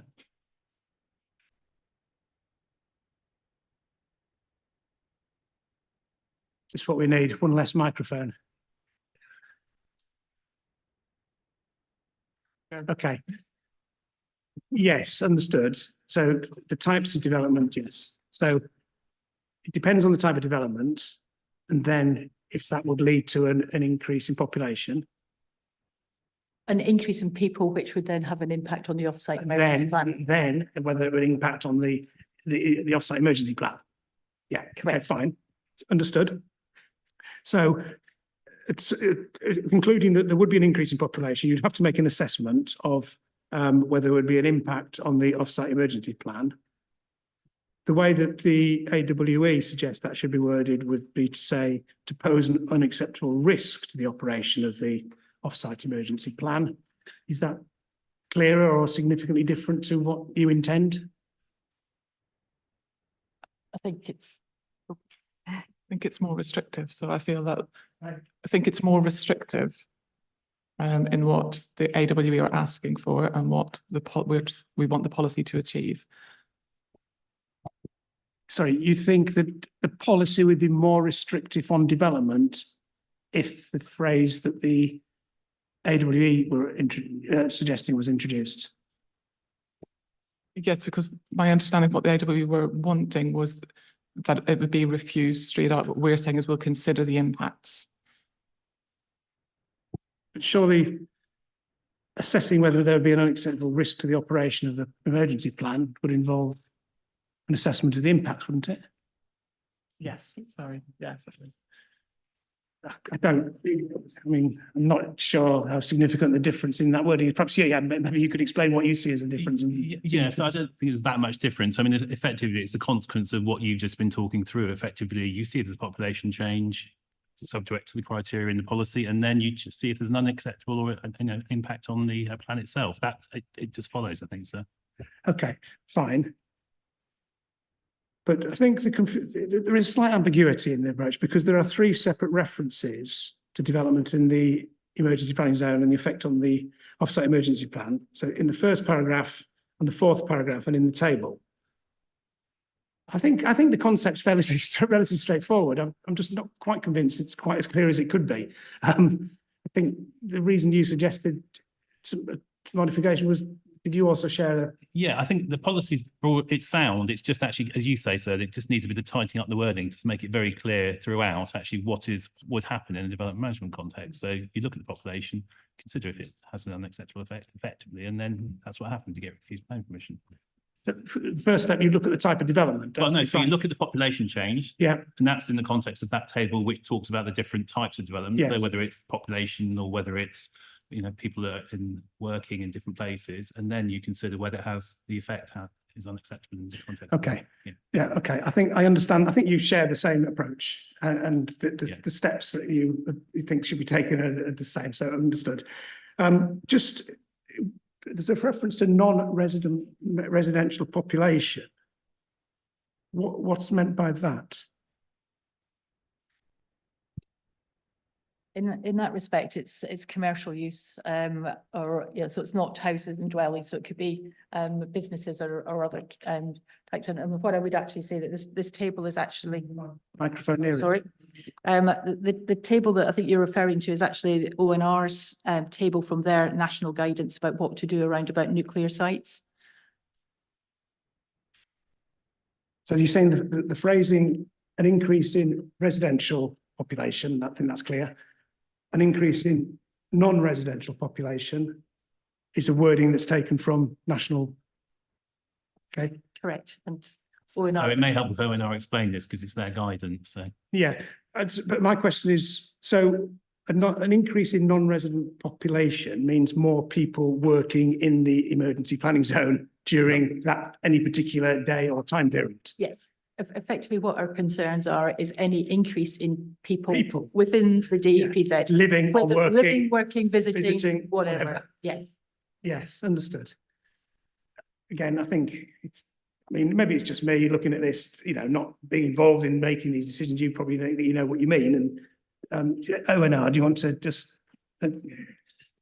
Thank you, sir. Yes, appreciating the tables are causing some confusion, I will hope to explain them. So the parties are correct when they say that the table in this policy is a replication of something that we have provided on our website and forms our policy.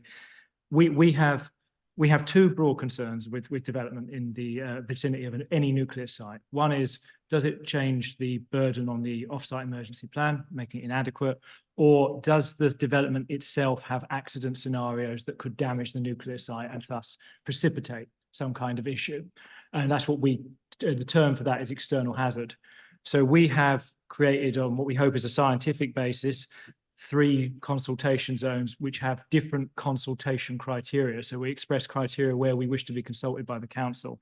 The most onerous is the DEPs, they're the detailed emergency planning zone. And as others have expressed, we're interested in any population increase because any additional person poses some burden, some quantum of burden on the off-site emergency plan. We're also interested in anything that may pose an external hazard. As you move out, the outer consultation zone is principally focused on external hazards because it's now outside the emergency planning zone. But we are also interested in large-scale developments that may impact through some means, some mechanism on the operation of the emergency plan, which is within it. The 12-kilometre zone is our least onerous zone, and that is only particularly interested in major hazard facilities. So by an example would be a gas pipeline, which has accident scenarios which pose 12-kilometre range. So the intent here is to make clear to councils that we don't wish to be consulted on everything, but to be transparent and clear about where we want to be consulted on things and what distances and such. So this table hopes to express that. Okay, understood. So I think there's agreement about what it's intending to mean and fine, okay, understood. Okay, well, I'll have a think about the detailed wording. I mean, you've seen my questions and whether you know, and I think you understand. So if a change is needed, I think between yourselves you'll be able to work out a form of words that would deal with that. I mean, I'll take views from others. No, I'll bring you in a bit. I just need to go through some questions first, if I could. In terms of the geographic extent of the emergency planning zone, that's described in the plan, and it's acknowledged that it has changed and it could change again in the future. But the plan contains mapped. I mean, that's reflected in footnote 11, I think. No, sorry. There's a suggested change by AWE again to make that clearer, I think, that it could change. And that then raises the question, well, what about the maps in the plan and indeed the policies map?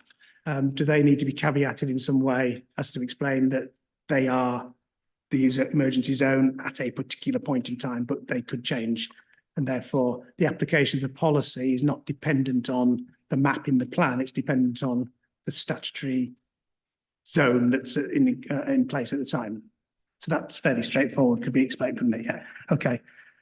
Which does bring us on to the policies map, which is slightly difficult. Can you change the policies map to reflect a statutory designation that changes outside the local plan process? This is maybe a question for Ms. Lambert. I don't think there's an answer to this question, really. So it's the same for conservation areas and things. They're typically shown on policies maps, and they're correct at the time, but the policies in the plan apply to the statutory designations, I think, really, don't they, in practice? Yes, yes, and I think that the protection for that in terms of how the plan can be interpreted is in relation to how the zone would change in a statutory context. So if the zones are shown on the policies map, it's probably helpful, but even that probably ought to be caveated by the fact that they're shown at a particular point in time and they could change before the policies map is actually altered or before the plan is reviewed. Yeah, I think that would be helpful and clearer. Stuff really, but it's just providing that clarity, isn't it? As to, okay. Right, can I now get some questions about the approach in the, so I think that I understand the approach in the emergency planning zone. In terms of the 5 kilometre zone, again, the table sets out the types and scales of development that will trigger consultation with the ONR. So that's clear enough in both the 5 and the 12 kilometre zones. And it sets out the sort of the issues and the approach to external hazard again is referred to as being a key thing. So that's fine. So the types of development in the 5 kilometre zone include residential development of at least 200 homes and the reuse of an existing development that would lead to an increase of at least 500 people. So is that phrase, the reuse of an existing development that would lead to the increase of at least 500 people, that could apply to the reuse of either a residential use or the reuse of a employment or a shop or anything that could lead to that, trigger that increase in people being in the zone at any particular time? Yes, sir. It's attempted to be a catch-all requirement for anything that anything changing to an existing development that would increase the population by 500 people. What the policy then there's another one that says non-residential developments that could introduce vulnerable groups to the outer consultation zone. But there doesn't seem to be a general. So the second thing under OCZ is the reuse or reclassification of an existing development. There doesn't seem to be anything about new development that would lead to more people working or visiting or shopping in the OCZ. Why is that? I believe, sir, that term should also catch in commercial developments that would lead to. We obviously have a threshold for which term? Sorry, forgive me, sir. We obviously have a threshold for residential development. Your question relates to other forms of development. A new development that's not a reuse and it's not a new non-residential development that introduces vulnerable groups. It's just any new development that leads to X number of more people being within the outer consultation zone. I believe our intent, sir, was for that second entry to catch such use, but I would accept the point that it could be made clearer, and I can take action to amend that if it would be helpful. Well, the second one is about a reuse or reclassification of an existing development. So that doesn't seem to be about a new development. So I think it does need, so if that's the intention, I think that does need amending, doesn't it? Certainly, sir. I'm happy to action that. And whether it would lead to it would be the same sort of scale as that, would it? It would be the 500 persons, basically. Yes, sir. It's set as a pragmatic threshold to avoid minutiae developments from being affected by our consultation arrangements, and it is that level that we have determined to be. So it could be altered simply by any new non-residential development or any reuse or reclassification of an existing development, that blah, blah, blah, couldn't it? Yeah. Agreed, sir. Right, okay, thank you. That's that. And again, this triggers consultation and it's got the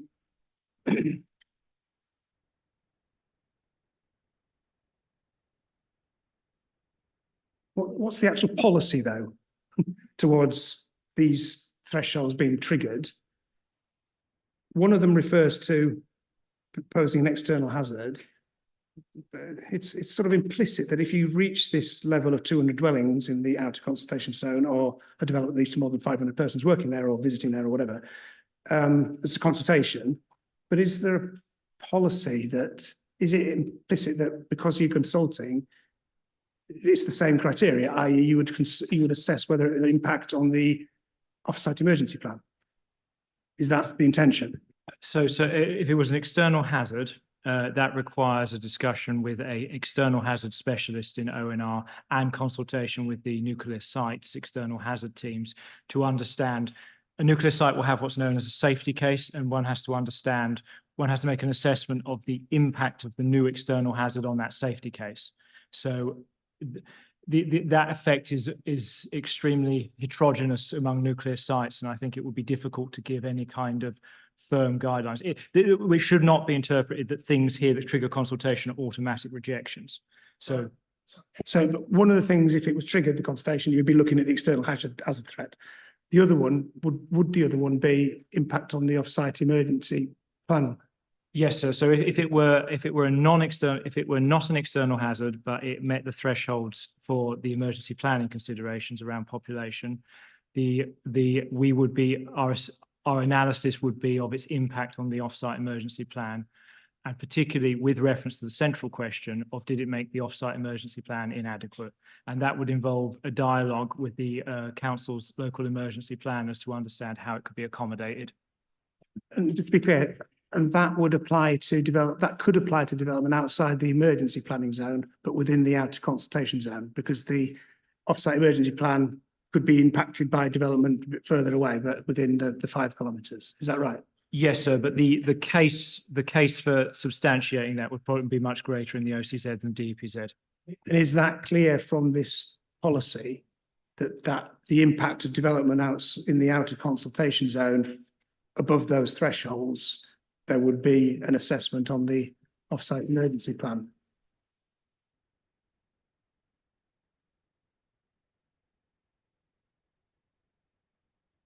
I suppose it is in the last sentence above the table, isn't it? Consideration will be given as to how the proposed development would impact on the off-site emergency plan. Yeah, and if you read that in conjunction with the first sentence, I think that does make sense. Yeah. Okay, understood. So that's what it's intended to do. Understood. So the external hazard and the population increase is the impact on the off-site emergency plan in both the emergency planning zone and the outer consultation zone. Fine. Right. And in terms of the 12 kilometre zone,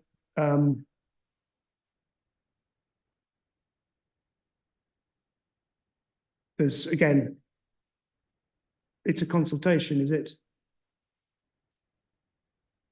Yes, sir. So the 12 kilometre zone is a particularly high external hazards. Yeah. So once again, it is a consultation. It would be an assessment by the external hazard teams. It may be a dialogue with the nuclear site operator to understand the impact on their site. But once you go beyond the 5 kilometre zone and you're into the 12 kilometre, the impact on the off-site emergency plan isn't any longer something that's likely to be. Absolutely. So there is no longer any consideration given to the impact on the off-site emergency plan. If we were to consider it, we would weigh it at 0. Okay, thank you. That's clear enough. The residents group say the Aldermaston 12 kilometre zone should be a 15 kilometre zone. I think it was one of the points I picked up. Not quite sure why. She may be able to explain in a minute, but do you want to just comment on that? I believe, sir, so not to drown you in zones, but I believe that the rep here creates another zone known as an outline planning zone or an OPZ. And this is for the purposes of what they call outline planning as opposed to detailed planning. ONR is not proposing to exercise development control within the OPZ. These remain our consultation zones of interest. 12 kilometre is the one, that's the consultation trigger for you. Okay, fine. Thank you very much. We've obviously got views from particular perspectives that a more restrictive approach should apply to within the emergency planning zone or a less restrictive approach. And we've seen there's been documents put to me in relation to planning appeals, etc., about cases, which I'm not going to get into. In terms of the wording of this particular policy, it's a development management policy.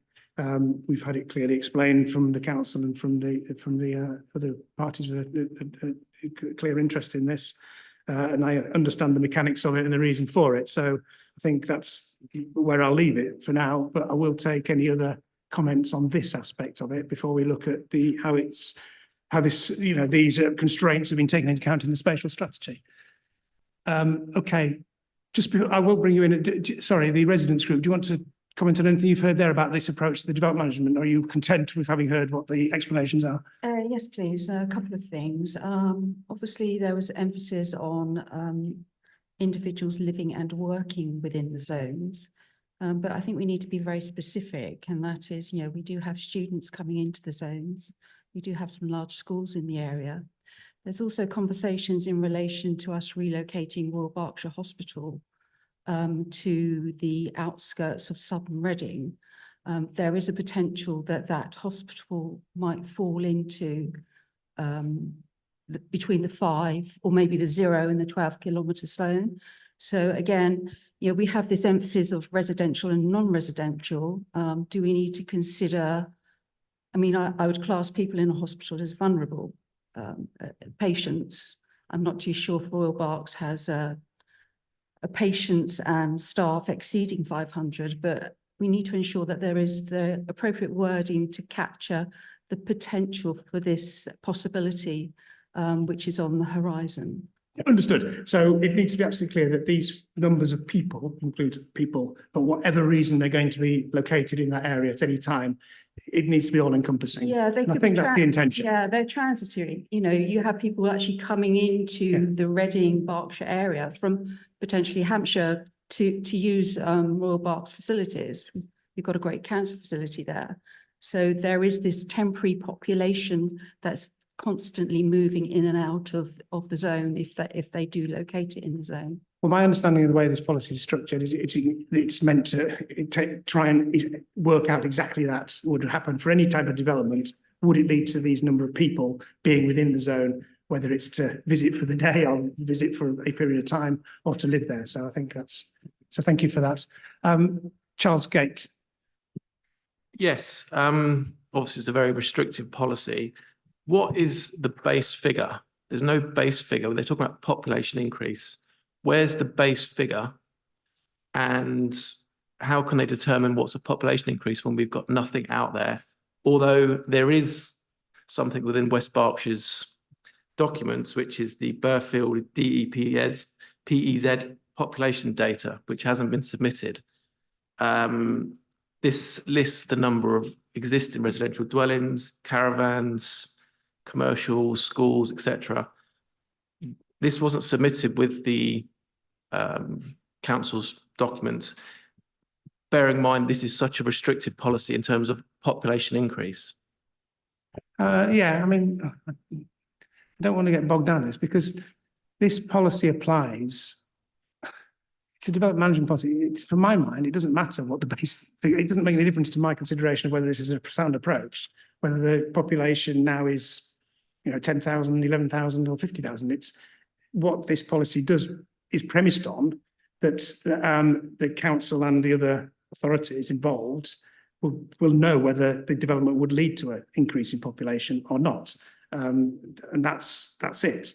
I mean, I'd let them. I mean, I assume that in preparing the offsite emergency plan, an analysis is done of what the population is at a time. So that is a base situation, and therefore you can then assess in the future. But I'm not going to get bogged down in whether that assumption in the offsite emergency plan was right or wrong, or you agree with it or disagree with it. It's not a matter for me, I don't think. But do you want to? I mean, I'll confirm if I'm right in that. I would agree, sir. So I would highlight that National Policy Statement EN6 exerts that control of population through control of development. And this is the only, to our mind, the only practical means, as the population in any given residence is ultimately variable depending on who's staying there at the weekend or such. So this is obviously, this is an attempt to control population, but through the applicable standard legal means of development control. But am I right in assuming that when the offsite emergency plan is prepared at that point in time, efforts are made to try and work out what the residential and other numbers of people that will be in those areas at any time, and you'll have that, and yeah. Yes, vulnerable groups, population centres, the population, the number of dwellings in the area are all estimated in part of formation of the offsite emergency plan. Anything the council wishes to add? No. Okay, thank you very much. Right. I think, right, okay. Yeah. Yes, Aldermaston Parish Council. Yeah, I'd just like to add that I agree that I think the wording of the policy is very ambiguous, because it seems to be saying that, I mean, it says there in the first paragraph, any development is likely to be refused, and it talks about then because it's going to lead to this increase in population, thus impacting the off-site plan. And then we're told that actually it's more nuanced than that, that actually emergency planning, then we have no criteria of how they decide what an impact is. And that ambiguity means you get speculative applications.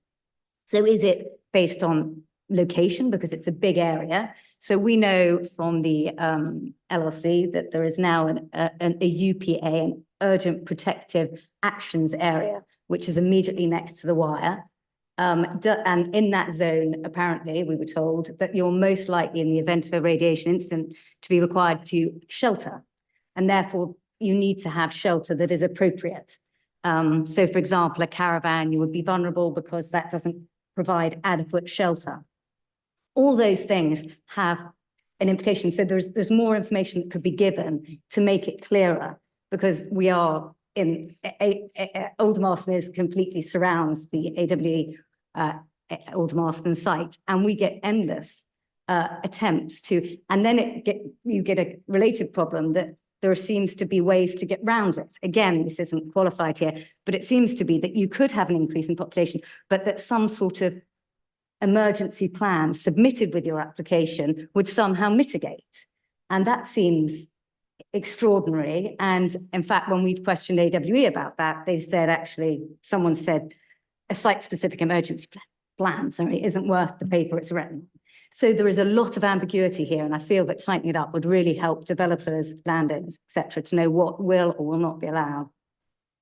Yeah, okay, interesting. I think then if this policy were to be more prescriptive, it would be about how you assess.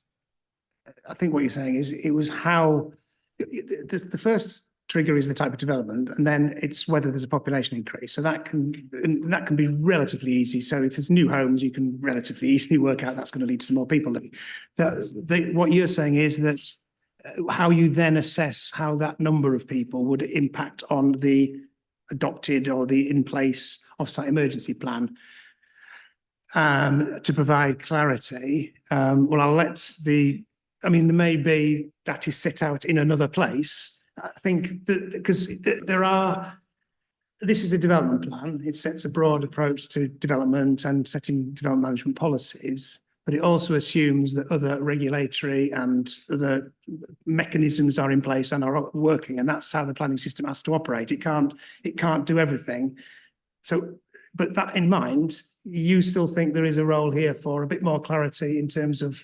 I think there is, because in the absence of that clarity, people look at previous applications and what's happened in the past, and that has created a whole load of problems. So you've now got cases where, well, Holly's is a typical example where the West Berkshire Council seems unable to object, and whether that's because there's a conflict of interest or a lack of resources on the emergency planning department, and other departments within West Berks needing to meet targets, for example, with traveller site pitches that they need to. So there is a conflict, and this should be an absolute area. There should be no area of ambiguity, I would have thought. And as I said, past historic overturns have been extraordinary, and seem to have included some sort of, I'd say, questionable legal sort of amendments where the developer says, okay, I'll take responsibility for the people on this site.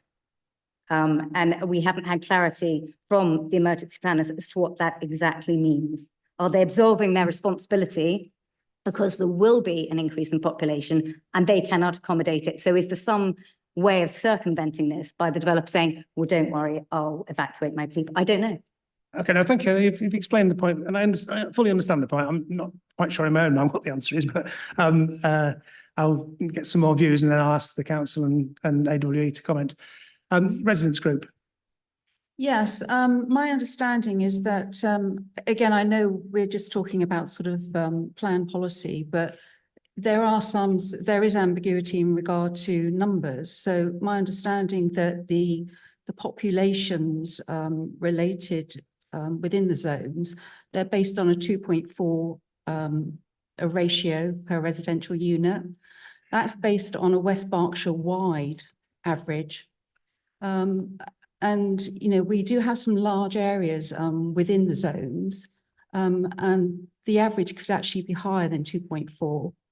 So therefore, this provides the council with the flexibility to say yes or no whether or not they accept a proposal, because they use that 2.4, but also there is significant ambiguity in relation to figures. I have evidence that was submitted last year, which basically states that the proposal to deliver 100 units within Burfield was not included in the emergency plan. But that's a different policy that runs alongside, separate to this policy. So therefore, somebody can submit a planning application. That planning application can be approved with the say-so of emergency planning in the council.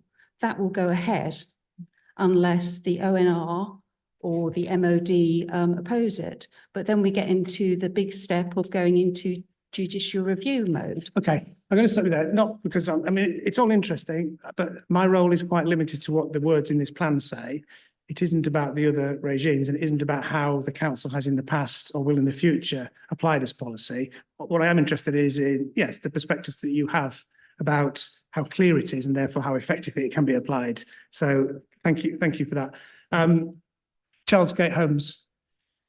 Yes, sorry, we're going back onto this population thing, but the document that I have highlights how many residential houses are in the DPES. How many caravans, how many care homes, how many commercial schools, etc. But these figures are wrong.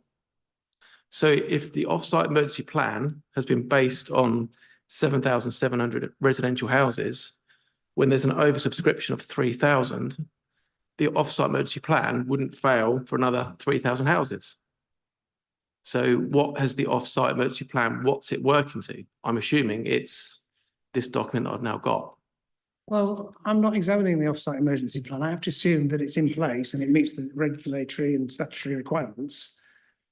I'm sorry, you know, I understand the concern you have, but I have to assume that those other mechanisms, that once this consultation takes place, that's triggered by this policy that I'm examining, that there will be an effective way of it being implemented through the necessary regulatory regimes. I understand your concern, but I don't think there's a great deal I can do about it, other than how it could be reflected in the clarity of the wording of this policy. So, Aldermaston Parish Council, your nameplate is still up, or have you finished? Yeah. No. Okay. Anything else the council wishes to say? Oh, sorry. Sorry, down the end. Sorry. Provision. Thank you, sir.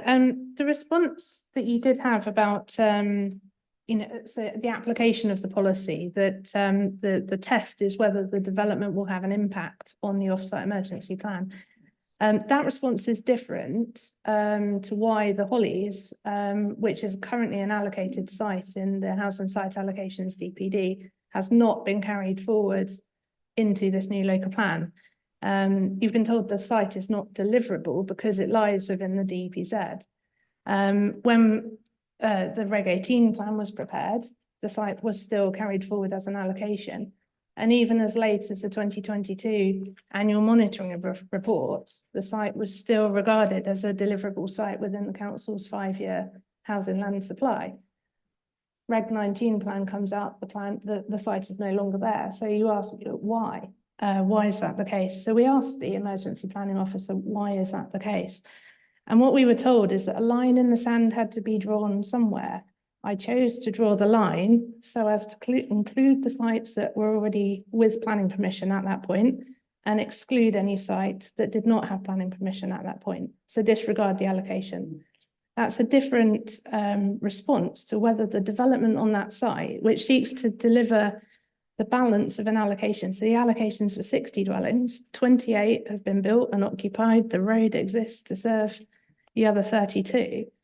It's surrounded on 4 sides by housing in the settlement 2 kilometres away from AWE Burfield. But development won't come forward simply because of the decision to not include capacity in the emergency plan, we're told, for that particular site at a particular time. And so that's a very different reason as to why this site hasn't been taken forward to the response you've just been given about whether the development will impact. And just others have made the point there. I think it is an important point, sir, as well, about the impact. There is a lack of transparency. You can only obtain the off-site emergency plan through an FOI request, which was obviously done. The population figures in there are wrong, and that was proven through the Hollies appeal. And I know that will be redetermined and reassessed. But the council, there's a lack of transparency in terms of how, when you submit an application in the assessment boundary, in a rural service centre, on an allocated site, how you can expect that application to be assessed. And what we were told is that there is now a moratorium on development, no more development at all in the DPZ. And that's been followed through not just in residential applications, but in the removal of commercial sites as well in the DPZ. bizarrely, a pavilion on a recreation ground to provide changing facilities for sports was refused because that could lead to an increased population in DFZ. So that's the practical effect of this particular policy. And it isn't clear at all how SP4 has been drafted. And there isn't the evidence base, we feel, to support how the applications will actually be assessed or why an allocation wasn't carried forward. I'm going to deal with how these establishments and the emergency planning arrangements, etc., informed the spatial strategy and the choice of allocations.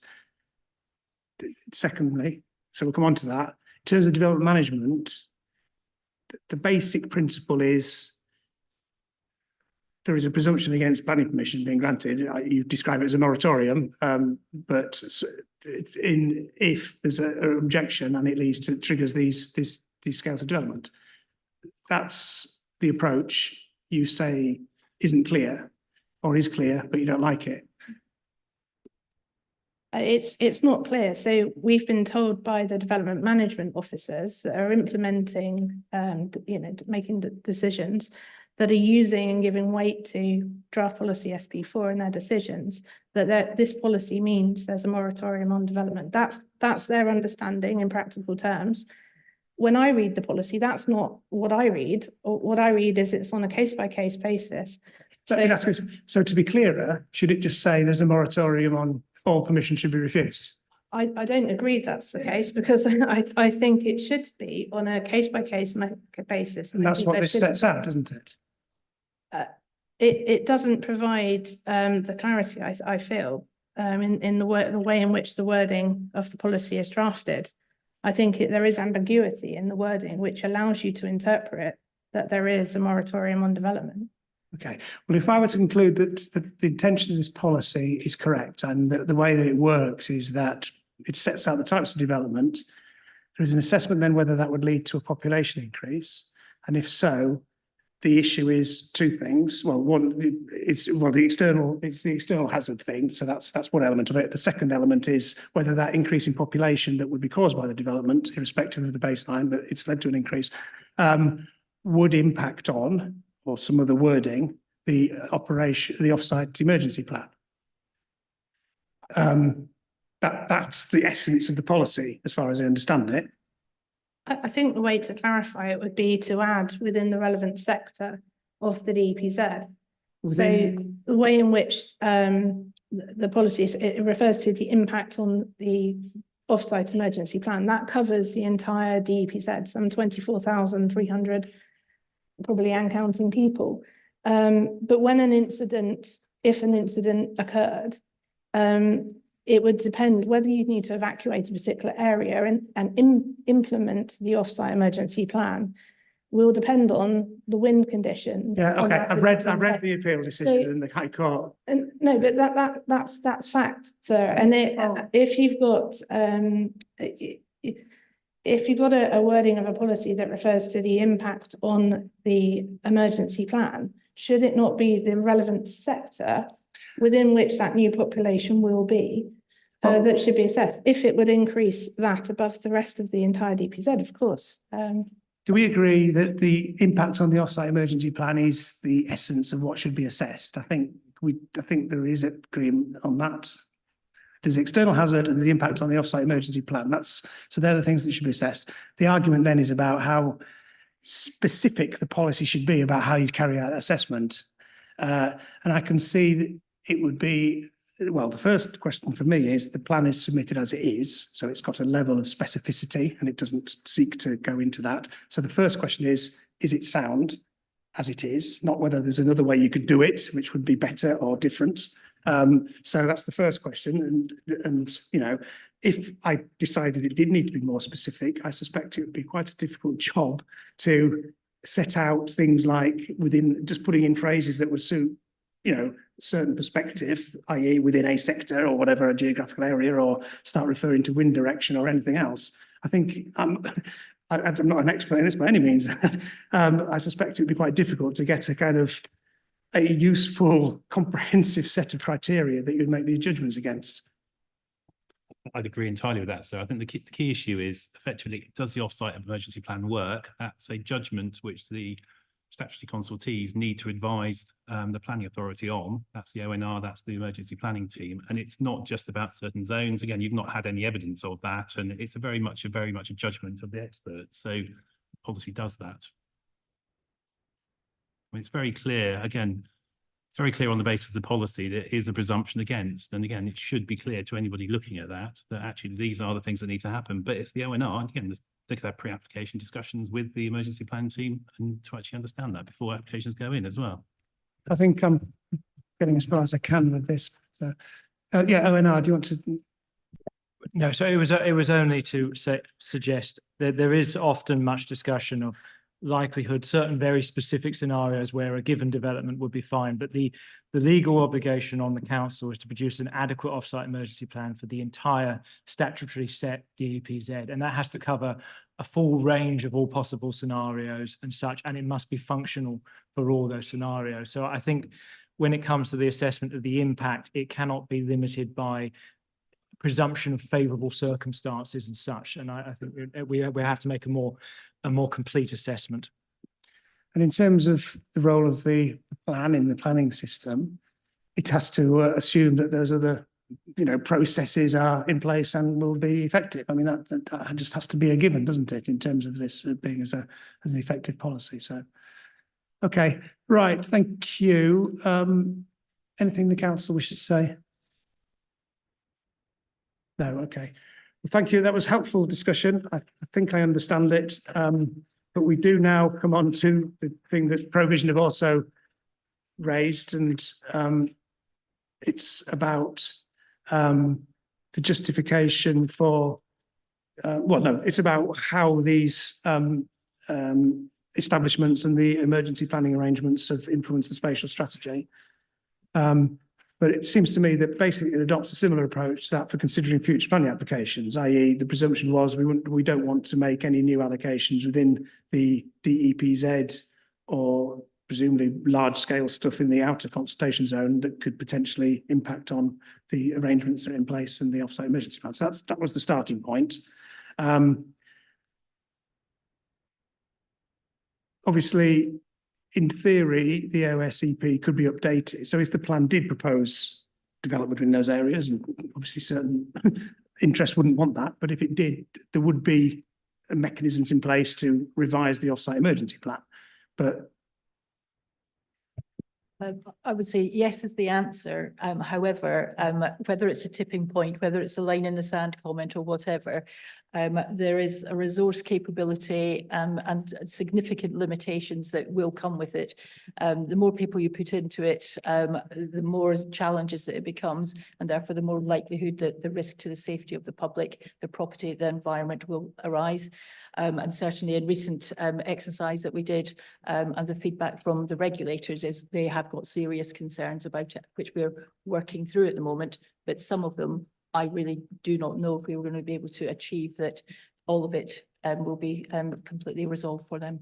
So in terms of the spatial strategy and deciding where to encourage development, it was the idea of allowing for more development within the emergency planning zone and that would lead to population increases was not regarded as a reasonable alternative. It wasn't something that you could rule it out for the reasons that you've said, the practical difficulties and the national imperative for these sites and the arrangements. Yeah, so not a reasonable alternative. Yeah.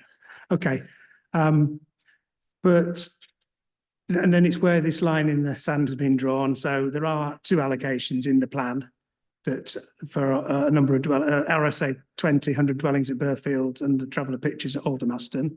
The trajectory in the plan for RSA 12 at Burfield, so this is the position as at 31st of March 2022, indicated that development was expected to start in 22-23 and be completed in 24-25.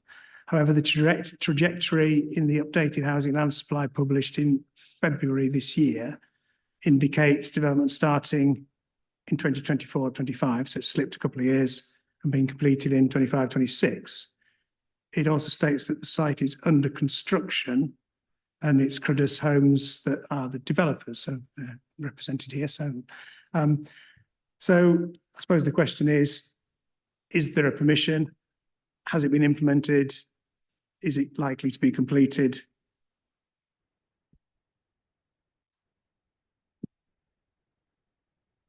Nexus, you might be able to shortcut me. Not my site, sir. Pond House Farm we're talking about. Yeah, so the site does have permission and it is underway and it's actually nearly completed. Have I misread the updated housing land supply report then possibly? It says, well, maybe it's starting in 24 to 25. Never mind. It's underway and it's nearly completed. Don't worry. It's nearly completed. That's all I need to know. Thank you. So in that sense, it's not something that's up to debate really. In terms of the traveller transit pitches and the replacement with the permanent pitches, that is an existing site, and the assumption is that it wouldn't lead to a material increase in residential population because it, being a replacement for transit by permanent. I know Aldermaston Parish Council or residents who may have something to say about that, but I don't want to get too much, but that's the justification for those. We're going to look at that allocation at a later session, so I don't want to spend too much time on it today, but that's the justification for this. So other than that, the plan didn't want to allocate any more development in these areas, right, fine. So but we've got Burfield Common designated as a rural service centre, right? And that reflects the consistent approach to what exists there and the nature of the settlement, presumably. So policy SP3 would allow infill or changes of use in the settlement boundary. Yep. And it would allow non-strategic allocations to be made in a neighbourhood plan. That's what SP3 says. Yeah. And it would also, and the plan would also allow rural exception housing schemes, for example. So all those things that would be subject to policy SP4. Yes. Yeah. So that kind of, okay. So what's the point of designating Burfield Common as a rural service centre if SP4 is going to restrict the scale? And because there may be cases where we could have some form of development extensions, for example, and things like that. And so the purpose of the settlement hierarchy is to set out the settlements that are and the role and function that they serve to the community around them. And so there are obviously a range of services within Burfield Common, and it was felt that it scored to a level where it did fit with as a rural service centre within the settlement hierarchy. And it was SA was undertaken to consider taking it out. And the conclusion was to keep it in, although the presence of the DEPZ does restrict development. So that's been made clear that we appreciate that, but we wanted to keep it in because of the role and function that it serves. In terms of development management, does it provide a clear and unambiguous approach? Because you've got policies encouraging development, infill development there, and then another policy saying, well, if it leads to a population increase, it should be refused. Is there not a... part of Burfield Common is in the DEPZ, yeah? Yes, yeah, it's all in the DEPZ. It's all in the DEPZ. Yeah. So the presumption, permission will normally be refused for anything, that would lead to a residential increase in population. So obviously that DEPZ can change over time as well, and so it gets reviewed every 3 years. And so the DEPZ is not necessarily static for the whole of the plan period. No, but is it likely to change to such a degree that Burfield Common would be moved out of it?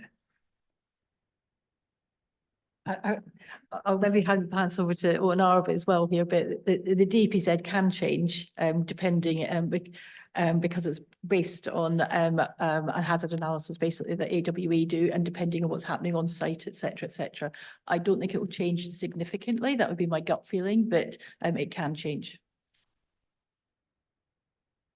So anyway, so you think your development management colleagues it's clear enough approach to applying SP4 and the encouragement that SP3 gives to development within Burfield Common. You don't see there's an issue there, despite the sort of plea for clarity that one way or another others have made. You don't think that creates any ambiguity or inconsistency? No, we consider it to be they'll be considered on a site-by-site basis on the policy. Okay. So is it possible just to add on this, because I did raise this point in the representations from AW. I think it's just a cross-referencing point perhaps in the policy to make it very clear that you don't just read SP 3 on its own, you have to read it with SP 4, so that may address it. Cross-referencing. You may, I don't know if you put the footnote perhaps, or the rural, on the where it says rural service, you could put a footnote there, so please also see policy SP 4 in relation to AWE. Because then that avoids the danger of just sort of almost cherry picking policy, as quite a few people tend to do. So there'd be a little caveat. So under rural service centres, Burfield Common, as I said, these are larger settlements. They offer development potential through infill, non-strategic allocation neighbourhood plans, and rural exceptions, as I said before. But then there's a big sort of caveat for that. Subject to policy SP, something like that. Just, yes, because I share that concern in terms of reading it on its own. So. Can I just add that there is information within the supporting text, paragraph 4.34, which sets out that the sustainability will be considered alongside other factors, including the DEPZ. So that already is within the supporting text too. Thank you. Okay. So you're happy with it? You still have a bit of a concern, but I think I'm fine in principle. It's just the cross-referencing thing. Okay. Yeah. So there are a number of allocations in the outer consultation zone, residential and employment, but they are of a scale that are below the thresholds for the consultation arrangements in the outer consultation zone, and collectively there isn't a concern about those having an impact in terms of the off-site operational plan. I think you're nodding over there, so understood. That's the reason for that. Okay, so there are the questions I had about how this has been factored into the spatial strategy. It's an alternative approach of being more pro-development in the areas was not considered as a reasonable alternative. It's the bottom line, really. Okay, and I know provision. Is there anything further you wish to say? I understand the point. Yeah, and our concern is mainly that the decision to carry forward the RSA 12 allocation, which at the time the decision was made, that site hadn't commenced and it hadn't received its reserve matters approval, but not to carry forward the allocation to allow the completion of an existing allocation. There's just an inconsistency there that isn't explained at all in the evidence base. And I don't think it was explained in the answer that you've been given. It's just a judgment that was made at that time. Oh yeah, the judgment was to not to make any allocations in the emergency planning zone. That's not correct, sir, because RSA 12 is still an allocation. At the point the decision was made, that site had outline planning permission. That's the only difference between Pond House Farm and the Hollies, that at the point of the Reg 19 decision to remove the Hollies, Pond House Farm had outline planning permission. The Hollies had outline planning permission for 28, but not for the balance of the 32. Yeah.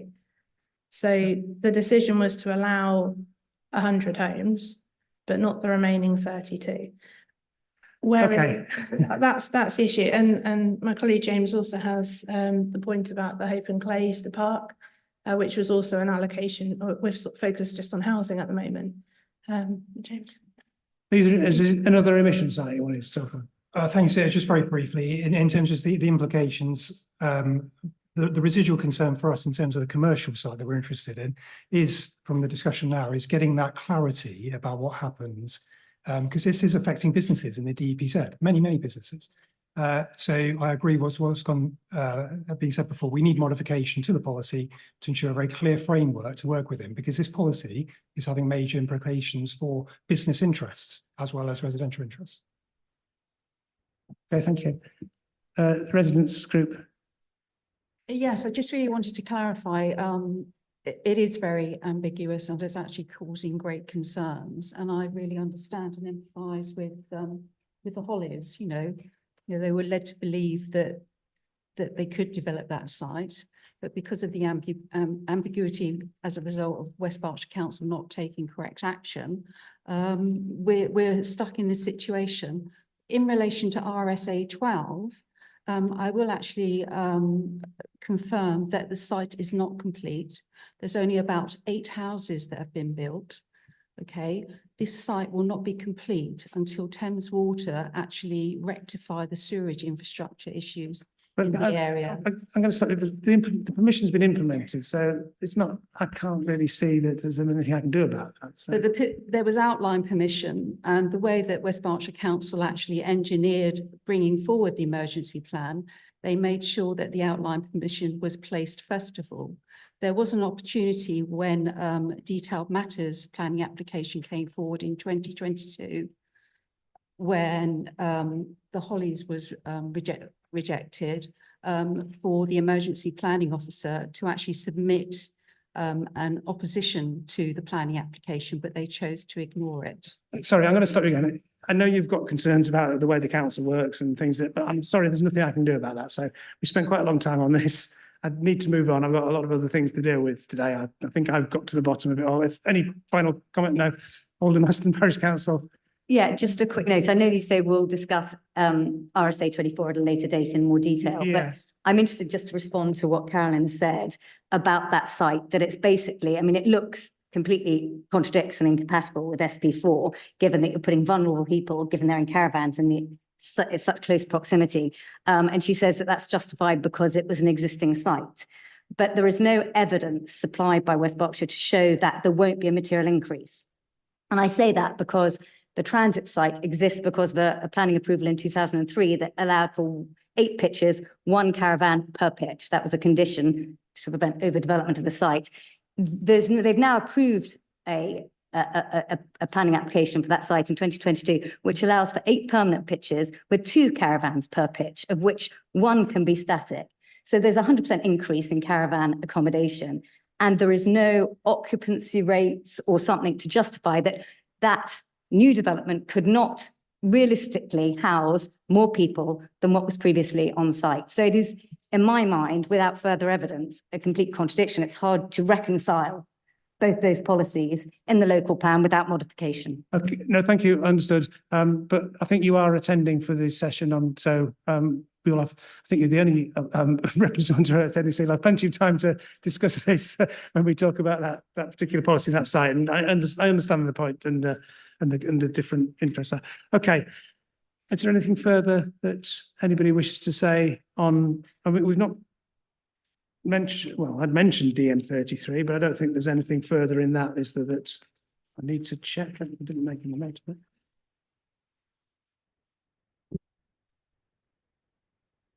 Oh, this is about the operational development within the establishments. Yeah, okay. And you're content with that being, yeah, thank you. Right, okay, thank you for that. It is 12:26, so we've got half an hour or so. So I think what we're going to do is we'll crack on now and deal with the next policy, which is policy SP2. Do you want to just have we'll just have a quick adjournment for well, let's have 5 minutes and just, if you finished and you wish to leave, please feel free to do so. And we're dealing with another topic. So we'll resume in just over 5 minutes' time.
Right, so we'll look now, there's two elements to this issue 3.2. There's first of all, the development management policy, SP2, and whether that's consistent with national policy relating to development in the AONB.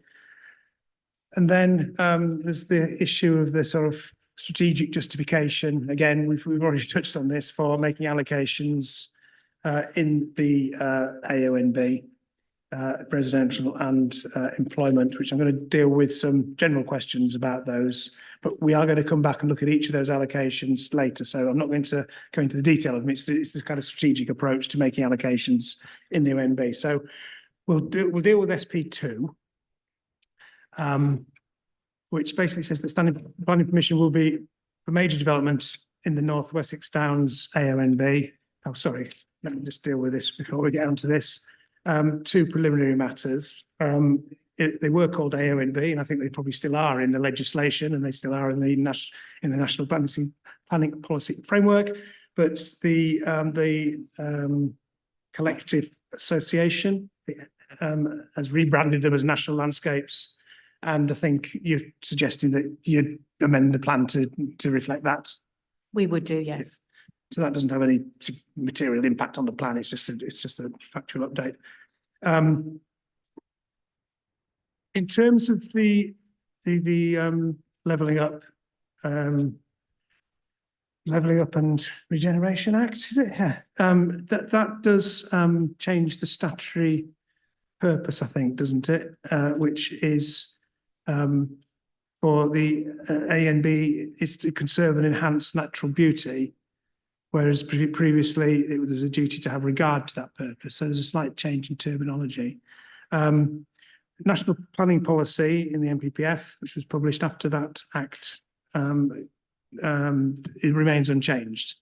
So does it have any significance for the policy in this plan or the approach that you've taken in the spatial strategy? It doesn't, no, but we propose a minor modification just to factually correct the plan.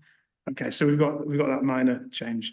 Okay, thank you. We'll deal with it. I mean, if anyone's got any concerns about those, bring them up. But I'm going to move on now to policy SP2, and I think it's like all these things. When you've got a national policy and then you've got a development plan policy, it can cause some ambiguity and confusion in development management. Stantec have picked up on a number of points, which I'm going to go through, and then we'll deal with the council. But then if I've missed anything or you want to come back, and we'll deal with it that way, if I could, please. So first of all, NPPF 16F says that local plan policies should avoid unnecessary duplication of national policies that apply to a particular area. And from experience, there can be soundness issues with local plan policies that seek to duplicate specific national development management policies when they use slightly different wording, miss bits out, paraphrase bits. It can create some, as I say, ambiguity and inconsistency for decision makers, because you've got two policies that are not quite identical and you have to apply them both. And that quite often happens with heritage policies, for example. So just a warning.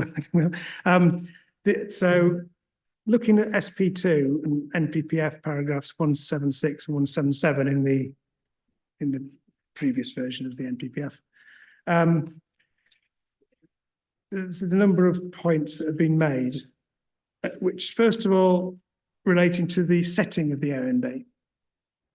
The second sentence of SP2 states that development will be required to respond to the setting of the AONB.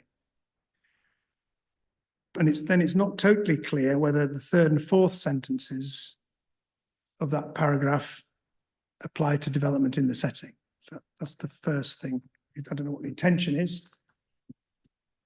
The intention of the policy is that the third and the fourth lines would apply to the setting.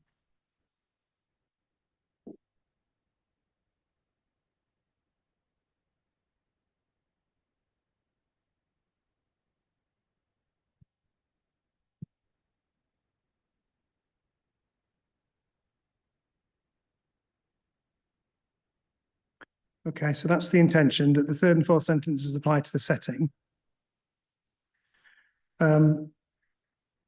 But if they do, is that approach consistent with NPPF 176, which states that development within the setting should be sensitively located and designed to avoid or minimize adverse impacts?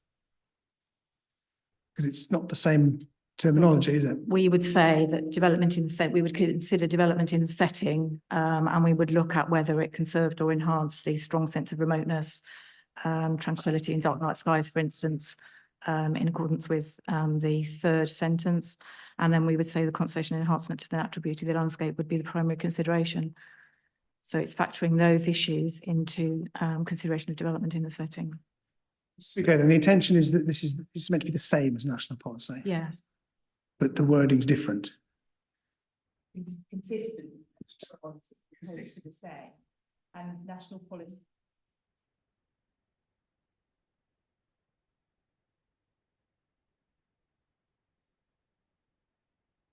Okay, fine. And that's all premised on it being clear that those third and fourth sentences apply to the setting. Okay, fine. There's a phrase about primary consideration. The conservation enhancement of the natural beauty of the landscape will be the primary consideration in the assessment of all development proposals. Whereas NPPF talks about great weight being given to conserving and enhancing. So would it be better to express it in terms of that rather than primary consideration? Or is that intended to be consistent, and is it the same? It's intended to be consistent, and it's to be clear about how the policy will be applied. It's current development plan policy. Okay, so the intention is to be the same, to be consistent, not to, give more weight or anything. It's just a different way of expressing what's intended to be the same thing, right? In terms of major development, the first sentence of the third paragraph of SB2 seems to be consistent with NPPF footnote 60, relating to what constitutes major development in the AONB. So that's the same, it's consistent.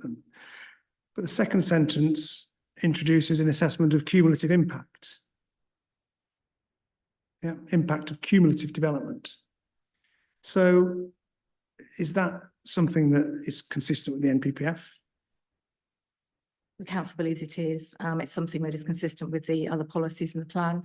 One of the main issues for the North Wessex Downs is the impact of cumulative development, and it's a big concern for the AONB itself. So it was the council considered it important to include in the policy and to be clear that how it would apply, whether something was considered major development or not. And how would this be taken into account when you're considering an individual planning application then? So the individual decision taker would assess the application and consider cumulative impacts. It might be, so it would consider, it wouldn't consider the development in isolation. So this third paragraph is all about how the council go about deciding whether something's major or not. It's not about what then it will, how it will then determine the application. Go on. It's saying that if the application is deemed to be major, then further consideration would take account of. So it's basically guiding the applicant through the process that the council would take. So it's designed to be clear. I'm not quite sure whether the whole of this paragraph, this third paragraph, is just about how you would determine whether something is major or not, or whether it's also intending to be introducing an element of criteria to be taken into account in then determining whether that major development should be allowed or not. Do you understand? Yeah, sorry, I'm going on to paragraph 4.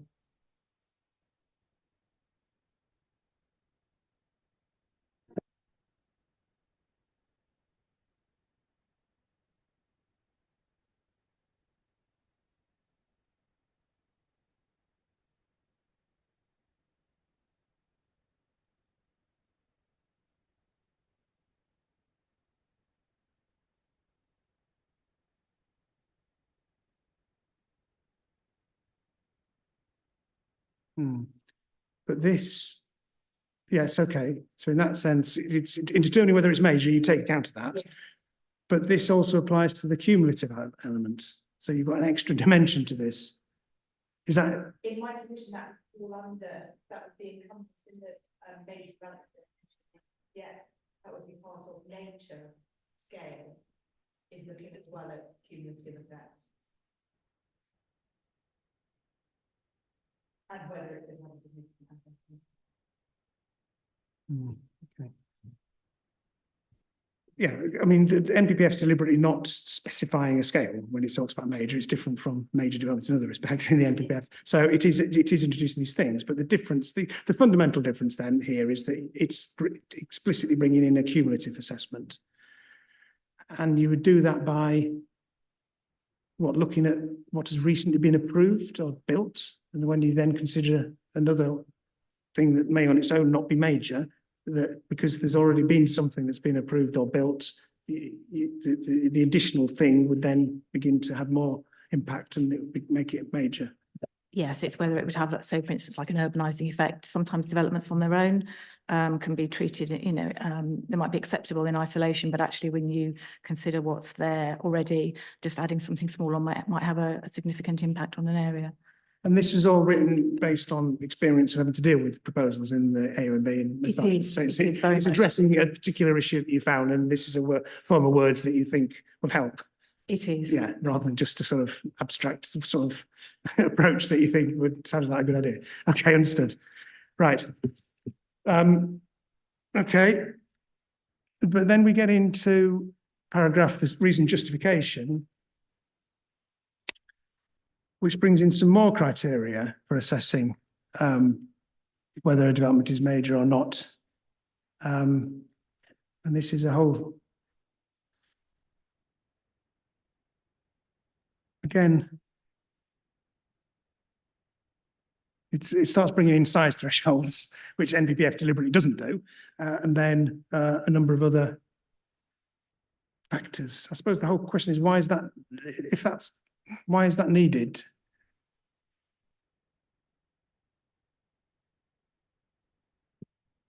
So the council felt very strongly that they wanted to be clear about what the starting point would be for the definition of major development. And again, that was as a result of lots of discussions at planning committees.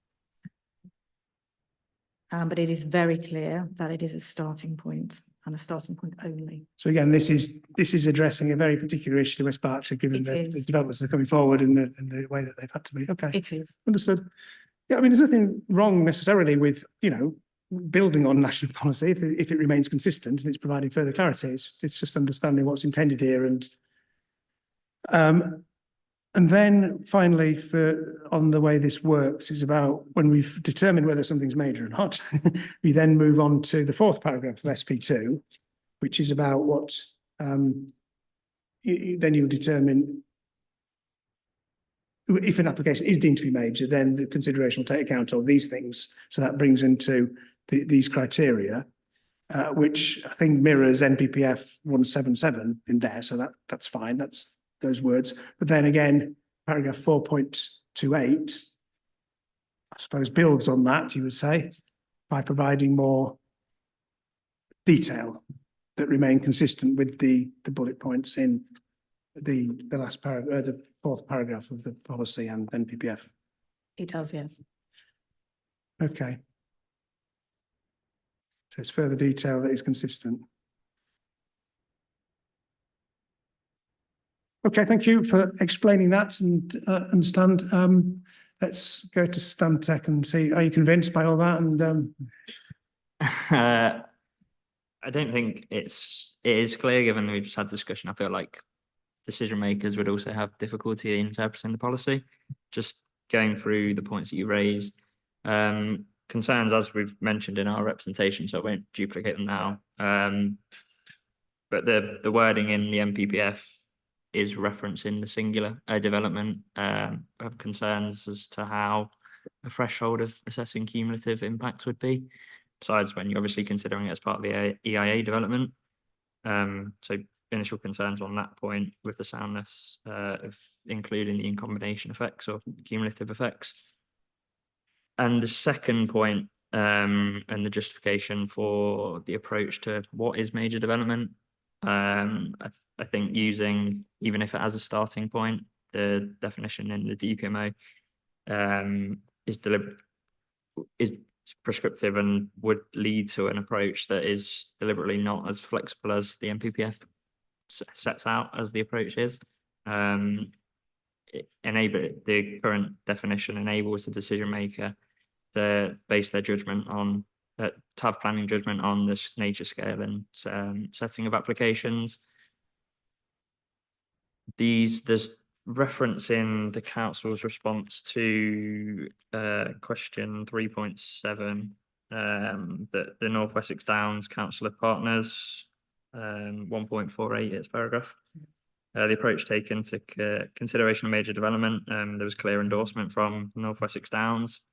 When you look at their response, they include wording in that it follows referencing not using major development. They say it follows the NPPF in not setting a definition of major development, which we endorse, as major development cannot easily be defined, particularly in such varied landscapes as North Wessex Downs. In their reference and in their comments, they use an example that a smaller site could actually be major development in the AONB. On the contrary, I'd say that some developments that could be classified, caught by the major development definition, i.e. anything over 1 hectare, may not actually be major development in the AONB. Need to take into account the site-by-site basis, and on that basis we'd have issues with the soundness of the policy.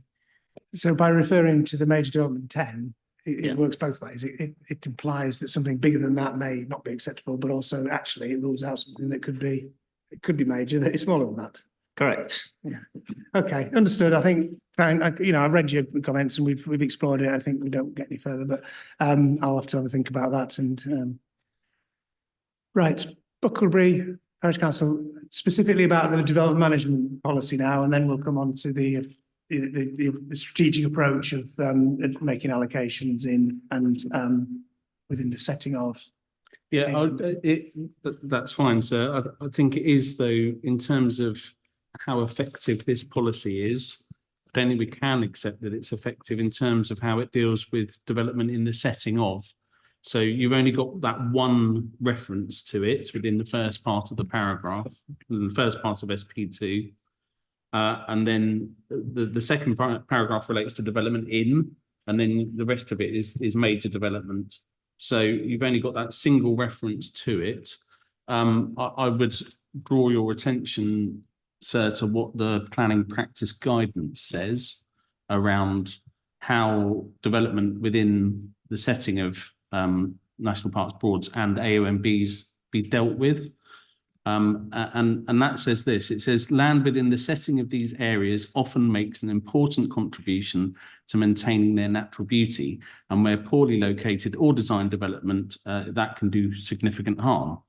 It says this is especially the case where long views from or to designated landscape areas are identified as important.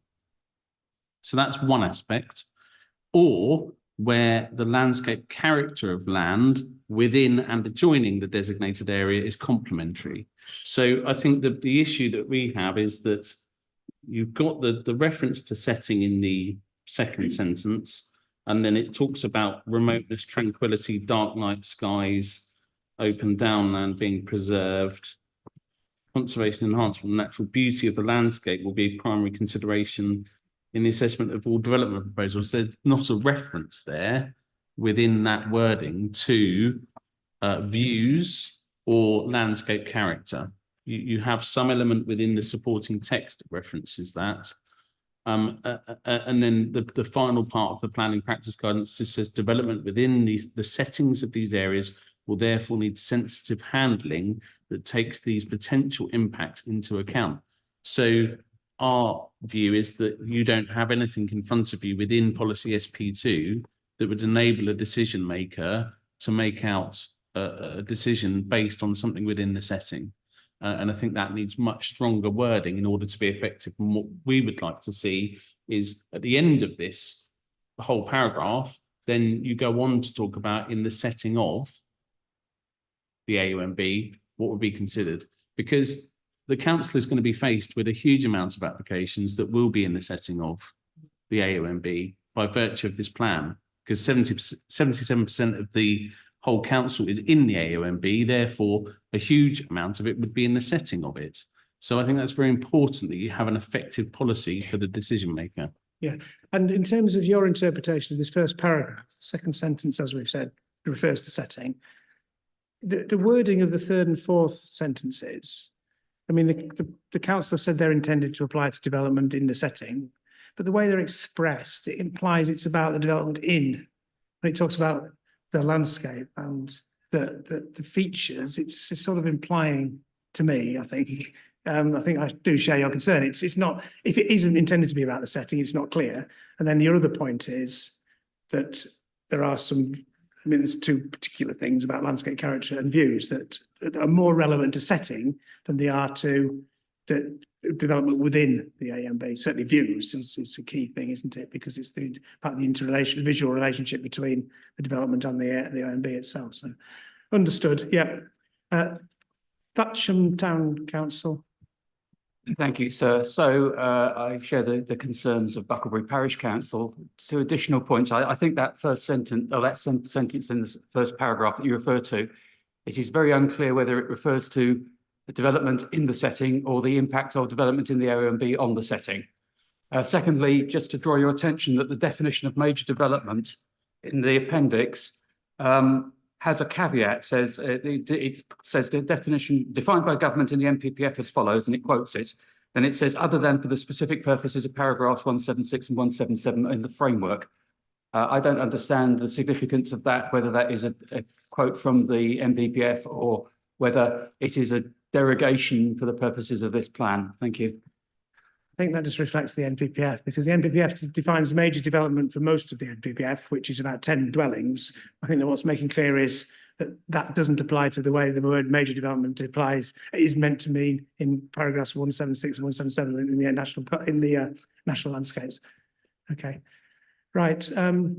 Anything else you wish to say? I'll have a think and scratch my head about the detail wording. I mean, the point is that the policy is intended to apply national policy to the setting of the AONB. Yep. Just to clarify that the AONB Council of Partners, who actually are the statutory body who cover the area, are very happy with the policy. Thank you. Fine. Yeah, okay. But you've heard the concerns expressed, particularly about the setting, I think. I mean, I understand the detail about this, the technicalities of the major and what's not major, and the building on the detail. I'll have a think about that, but I think there might be something in this issue about how strong it is on setting, given, as said, and I think you probably agree, there's a lot of applications that will affect the setting.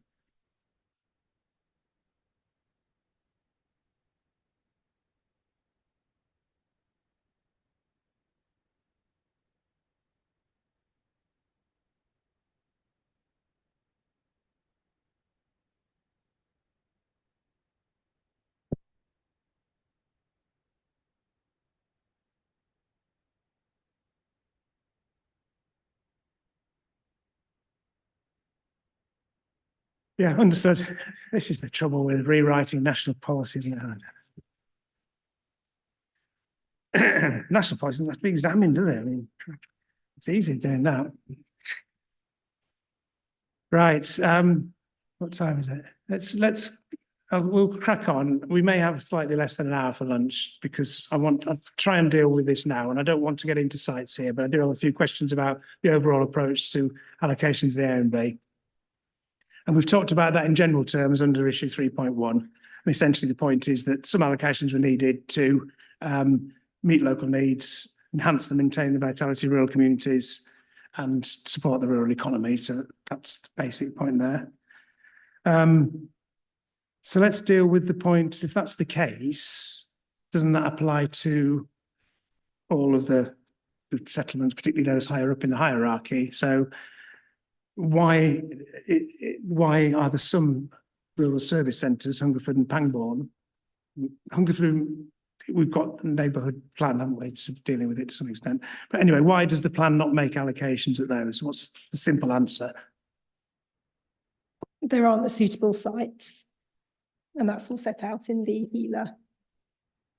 Okay, that's fine.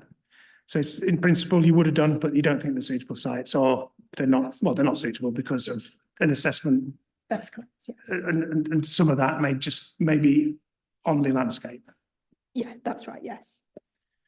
So they may be suitable in other terms, locationally, highways, access and other things, but it's the impact, landscape impact. That's right. So we've so informing the HELA was the landscape sensitivity assessments, capacity assessments, and if they've concluded there would be an impact, we've not taken those sites forward. So it's you commissioned, I don't look, who did the landscape assessments?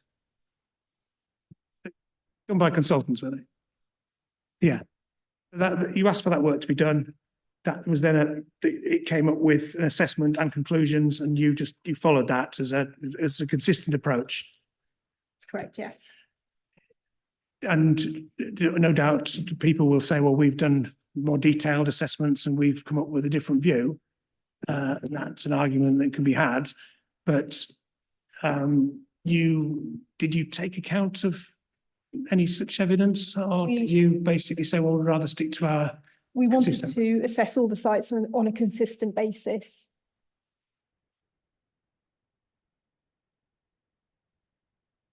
Understand the process then.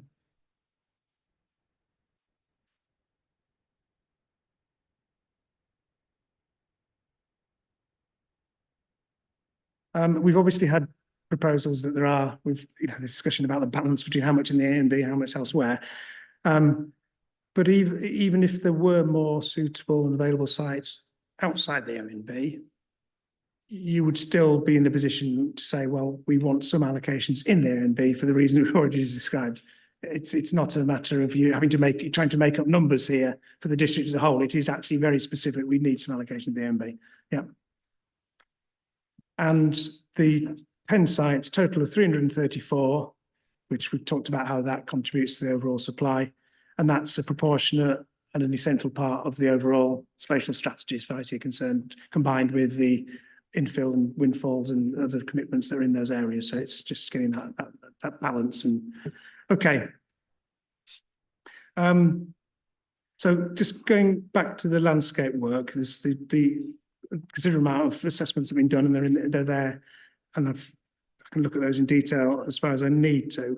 And based on that, what was the kind of cutoff in terms of the assessment? Was it that there were certain sites that would not cause any harm to the landscape, or detrimental effects on the environment, landscape, or recreational opportunities, which is the NPPF phrase, or that there may be some harm, but it could be mitigated to an acceptable degree? Well, because you said you applied a consistent approach and you allowed allocations through if they met something. What was the bar that was set? We did. So the assessment looked at the NPPF definition and said whether it was acceptable or not for the AONB, whether it would cause harm to the AONB. It also looked at mitigation. So, for instance, it came up with some sites where the whole site, for instance, wasn't acceptable in landscape terms, but actually there could be a part of the site that could be developed. It also then looked at the cumulative impact. So if, for instance, in a particular settlement, a lot of sites came forward, actually what would be the cumulative impact of that, and actually what way in landscape terms would be the best place, the best location for a settlement to develop. So make sure I heard you right. The bar that was set, would there be no harm? There would be always an element of harm if there was new development. It's whether it was unacceptable harm. That was the assessment. That was a judgment made by the consultants. It was, yes. Taking account of mitigation that could be provided. That's right, yes. Sort of looking at that particular bit of land and its relationship with the settlement and the landscape and whatever, and the scale of it, and as you say, potential reducing the size or whatever. Yes. Okay. So an acceptable level. In effect, yes. Oh. And there wasn't a locational preference other than the settlement hierarchy, you chose the 10 sites that were the least harmful in landscape assessment terms, is that? So after the assessment had been done, we then looked at the hierarchy and we considered sites going forward as part of that. But if there was a site that was slightly more harmful to the landscape on the edge of Hungerford or Pangbourne, sorry, than one related to a smaller settlement, lower down the hierarchy, was there a balance that was taken in, or was the landscape harm the overriding factor, so long as it related to one of the settlements in the hierarchy? So each of the settlements were considered in effect individually. So Pangbourne, for instance, it was concluded that there were no suitable sites. Bradfield Southend, for instance, which is a service village, that again there were more general suitable sites there, but actually the council sort of said no, okay, it's a service village, so the level of development would be such that you wouldn't have everything coming forward, and so it chose the most suitable one. So there wasn't a balancing exercise. You wouldn't accept a site in say Pangbourne that caused more harm because it was a rural service centre.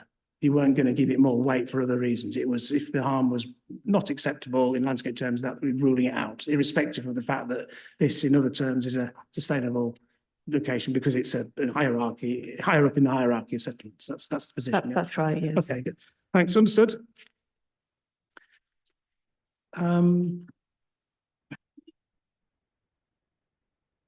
Right, just you proposed a modification to the reason justification for policy SP2, just to make clear that one, you've considered exceptional circumstances to justify the allocations, and therefore being explicit that provided a proposal meets the requirements of the relevant RSA policy, there wouldn't need to again go through the process of demonstrating exceptional circumstances. That's backed, if you like, so long as you can comply with the policy requirements. So that's just to provide clarity for decision makers and applicants. Yeah. Okay. In terms of the employment allocations in the AONB, we'll look at those individually when we come to it, I think. But just in general terms, the employment background paper sets out the overall justification for exceptional circumstances. And that is basically they're needed to meet identified needs as they are all related to existing employment sites, designated employment areas, and there's a lack of suitable available sites outside the AONB. So it's building on things that are already there. And again, the landscape impact was assessed and could be mitigated. So it was seen as an appropriate strategy in that respect. So we'll deal with each of those in turn when we come to matter 11. Okay, so that's everything I need to ask you about the approach, the strategic approach to making allocations in the AONB. And as I say, we're going to look at each one in turn in due course. But is there anything else that anybody wishes to say? Hang on. Yes, Nexus. I do, thank you, sir. I'm not sure where you want me to strike the balance in terms of detail at this point, in terms of raising issues now or under, I think it's 3.8, where your question suggests the sort of consistency of allocations with the spatial strategy is under that. Now, I'm representing a site is not one of those allocations. I wasn't intending to try to take issue with the allocations that were made. It's not a beauty parade point. Mine's a more fundamental point, I would say. Deal with it now, because I mean, we've got an explanation, haven't we, that there wasn't greater priority given to Pangbourne than anywhere else in the AONB that related to a settlement in the hierarchy. It was purely done on landscape terms. So that I understand the council position now. Your argument is, well, because Pangbourne is a rural service centre, surely there should be some allocation there. But you probably also tell me that your assessment is that the landscape harm could also be mitigated, or it was not. Yeah, not quite so. I think I'm probably saying that the council's assessment doesn't say that. That's a point I'd just like to explore, because council led you to believe just then that what they effectively did in discounting, and I'll focus on Pangbourne because for obvious reasons, what they effectively did was take professional landscape advice, which kind of gave them a yes or no answer to whether a site should be allocated, and fed that into the HELAR. And at Pangbourne, that resulted in the elimination of all of the sites. and that's why it's 0. I think that's the story. Well, I'm looking at the HELA, the evidence that's reported, and I've got issues on it, many dates from 2011, and there are some rather fundamental changes on the grounds that have not been considered as part of that, including new built developments and new strategic green infrastructure, which is which would fundamentally change any conclusions anyway. But what is reported there does not rule the site out at all. All it does is suggest that the development on the site should be focused on the lower slopes below a certain contour. Now, the promotion of the site does exactly that. It responds and accords with the council's landscape conclusions. I'm not putting to you, sir, my conclusions on landscape or my client's consultants' conclusions on landscape, which might differ. I'm using the council's ones anyway. So I've got a problem with the process, and I think, see, I'm not normally here to promote emission sites overtly to you, sir, but it's quite a fundamental point at Pangbourne, because exam 21 is extremely illuminating. As you say, it stands out a mile that Pangbourne, one of the most sustainable, not just a rural service centre, but one of the most sustainable.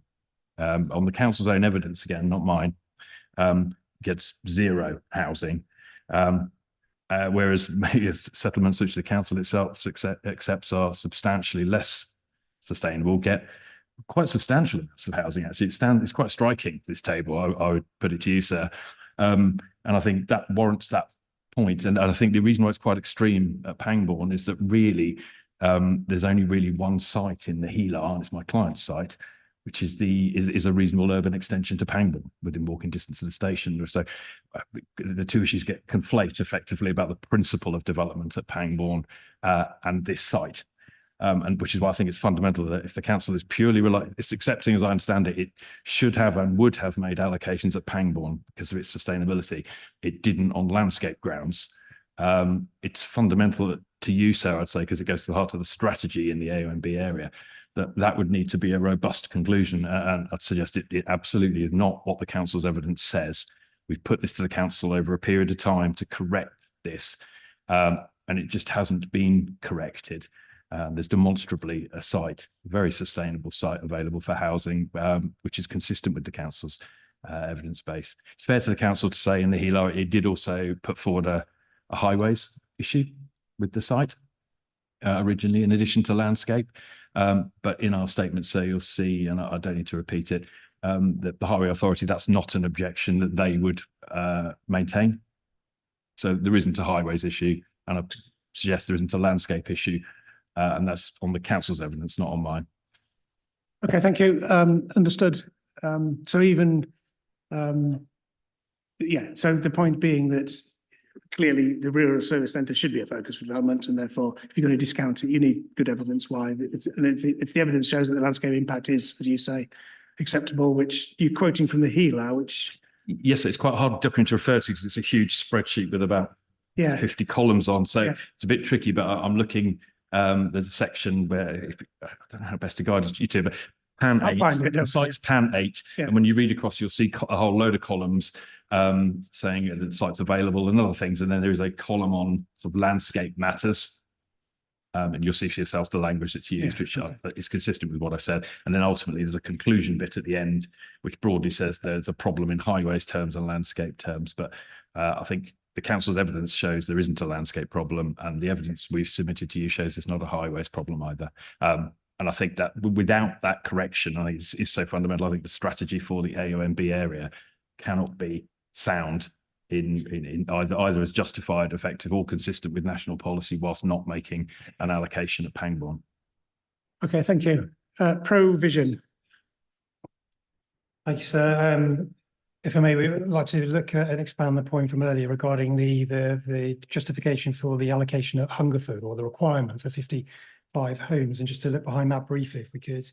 I've made the points in the representation, so I'll just summarise it now. That the first time well, first of all, the requirement is obviously very crucial, because it is guiding, more than guiding. I'm going to command the justification for the neighbourhood area requirement figures this afternoon. Okay, should we wait till this afternoon? I think wait till then. Well, happy to wait, thank you. Yeah. Okay. So yeah, can we deal with that there? Yeah. Certainly. Yeah. Thank you. Yeah. Opus Works. It's just following on from the point made by Nexus there, and it's referring you to the fourth paragraph in SP2 and subpara B, which is obviously looking at the cost of and scope for developing elsewhere outside the AONB, thus looking to protect those national landscapes. And if you look at the HELAR, exactly as Adam from Nexus said, the advice that was given was quite high level and so on, but also there was a lot of advice that could be put in place to make certain sites acceptable. So without going into too much of site selections, we'll come on to that later. The two golf courses that I'm dealing with in both instances aren't in the AONB. In both instances are in to the more strategic development locations and can come forward in a manner that affects the AONB and the landscape significantly less. And yet the landscape methodology purely just looks at the sites in isolation. It doesn't look at actually, is this better than developing the AONB? That's why you have so few allocations and so little development in Pangbourne. That's why you have it not in the eastern urban area. Surely that's where you start. That's the whole point of planning, is to make sure that you're putting the best locations forward. And we're just simply not in this plan. Okay, thank you. Pinson's Lane. So I gave you the references to my site, as it were, in the HELAR yesterday, and I don't wish to repeat that. Just in terms of the balance, I made the point yesterday that the sites, a number of sites are retained from the core strategy and the site allocations DPD. And I made the point that there are 5 retained sites which are in the AONB. When the core strategy was adopted, policy in the MPPF talked about conserving. It did not require, as it now requires, that the AONB needs to be, great weight needs to be given both to conserving and enhancing. And so it's perfectly obvious that the council took as their starting point the retained allocations without actually testing those retained AONB sites. Point number 1. Point number 2, when they then introduced another 5 AONB sites, so the majority of the new proposed allocations outside of the big Thatcham allocation, or indeed in the AONB. And again, you've been asking questions designed to elicit what sort of paragraph 177 exercise they went through. But nowhere do you find any table, any sort of ranking. You don't find that as part of the essay. You don't find that there's no sort of summary ranking table as part of the HELAR. And there certainly is no such thing in the housing background paper or indeed in the site selection paper. When you say ranking, you mean in terms of landscape impact of sites both within the AONB and the others? Yeah. Yes, okay, understood. indeed. Yeah. Okay, thank you. Right, let's go back to the council. Any final comments? And I mean, just saying a few more words about this. I mean, yes, I did ask about this. You've said it's landscape assessment based. So a number of issues around that. I think I asked whether the assessment was done in terms of NPPF 177, which refers to detrimental effects on the environment, landscape or recreation opportunities. And I asked you what the actual bar was set or what the criteria was. And I think you basically said that it would only be an acceptable level of harm, which I don't know if that's, was it very clear in these landscape assessments were done over a period of time, were they? A date from different, there was a point there, one based from 2011. To just elaborate a little bit more on exactly how the assessment, you know, where the lines were drawn So yes, they have been done over a period of time. So I think they started off in 2011. And then the ones that have been done more recently, they've all been done on a consistent basis. There's a table in each, and one of the lines in there, off the top of my head, is impact on the AONB. It's something to MPPF considerations or something. But there is a line in there which deals with the MPPF. But as a factual clarification, the land at Pangbourne Hill, there was a landscape assessment done, which is referenced LAN 6A, which was done in November 2020. And is that what the conclusion based in the Healer that was summarised Yes. is based on? Yes. And is that right to say that it said that development on the lower slopes would be? That was what the original assessment said. So that was referring to a much wider site, part of which has already been developed. So what does the LAN 6A 2020 say about the site? Does that concludes that it couldn't be developed?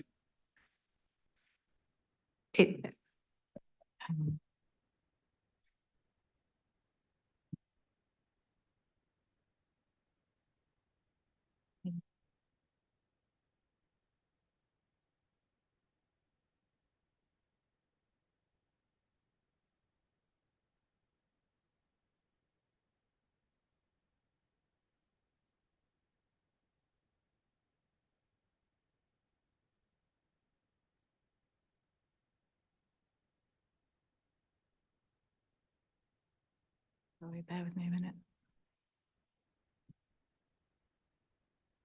Well, the key point I think then is that LAN 6A is the most relevant evidence landscape assessment in relation to this Pangbourne site that I can look at.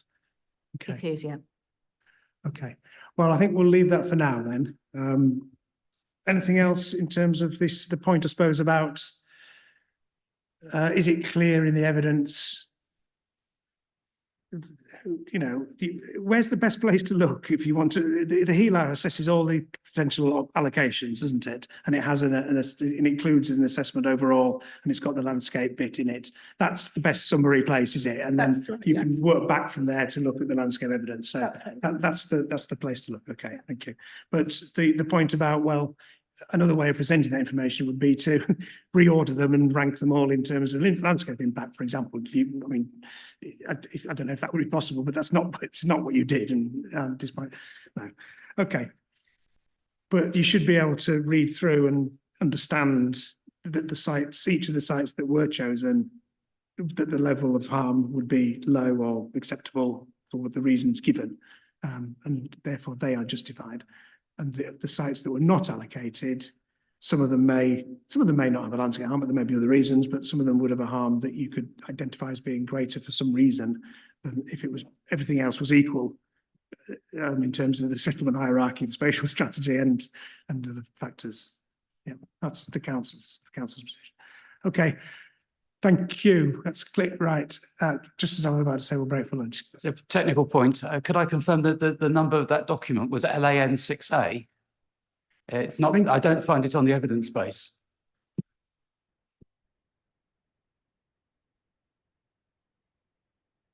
I've just looked at it as a matter of interest, and is there. Let me just be totally clear what the LAN 6A. Right. Thank you. Right.